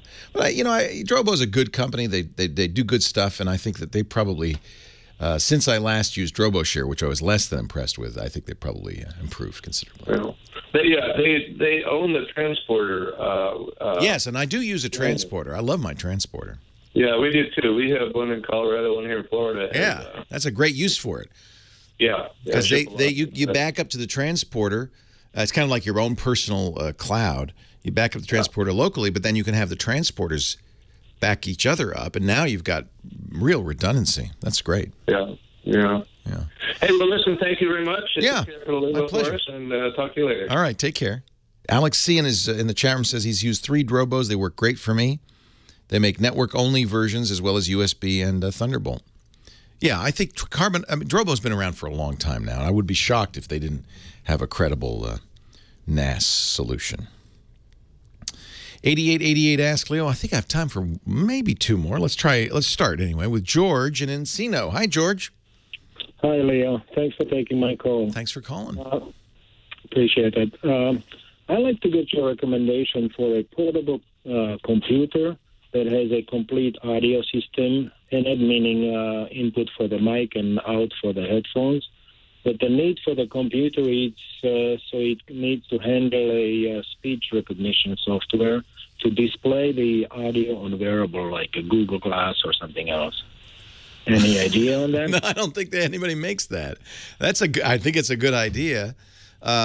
Usually people who make portable systems don't spend a lot of energy on the sound because they figure you'll use outboard stuff like your own speakers, your own mixer, and in most cases that's preferable. But I guess you don't want to bring anything along with you. You want it just to all be in the laptop, right? Well, yeah, not a laptop. It needs to be like a portable, like you can carry it on yourself, you know. So, okay, so it could be a little larger than a laptop. I think you stumped me. I don't think anybody makes those anymore. You know, I have a 25th anniversary Macintosh in the other room. Apple, because Steve Jobs was very interested in audio, Apple built into that Bose speakers. There's a Bose subwoofer. It's got a big giant connector. In fact, most of the computer is in the subwoofer. Believe it or not. So it makes the computer thin and it's beautiful. But that was a long time ago. That was like 15 years ago, and it's way out of date. I don't know of anybody, maybe the chat room knows of somebody, who's making a portable computing device that has like kind of an audio recording system in it. Maybe there's something being made specially for recording studios. That might be the thing to do. Go to somewhere like Sweetwater or BWUSA.com and broadcast and see if they have something that's designed for portable recording or portable music. I'm afraid I don't have a good answer for you. I'm sorry to say. Let's see if Peggy has a question I can answer. Hi, Peggy. Got about half a minute left from Balboa. Hi. Half a minute, I can give you one from LastPass. When LastPass makes the new passwords that you were talking about earlier, does it also change the password automatically? No, in the you web have to do that manually. But the newest LastPass has a button that makes it a little easier. It actually says, change my password. It'll bring you to this site and go to the part where you change the password. But you do have to manually do that. Leo Laporte, the tech guy. Well, that's it for the Tech Guy Show for today. Thank you so much for being here. And don't forget, it's just the tip of the iceberg. We do nearly 30 shows on the Netcast network. It's called TWIT, T-W-I-T. It stands for This Week in Tech, and you'll find it at twit.tv, including the podcasts for this show. We talk about Windows on Windows Weekly, Macintosh on Mac Break Weekly, iPads, iPhones, Apple Watches on iOS Today, security on Security Now. I mean, I can go on and on and on. You even get your daily dose of tech news with Tech News Today and Tech News Tonight. And, of course, the big show every Sunday afternoon, This Week in Tech. You'll find it all at twit.tv. And I'll be back next week with another great Tech Guys show. Thanks for joining me. We'll see you next time.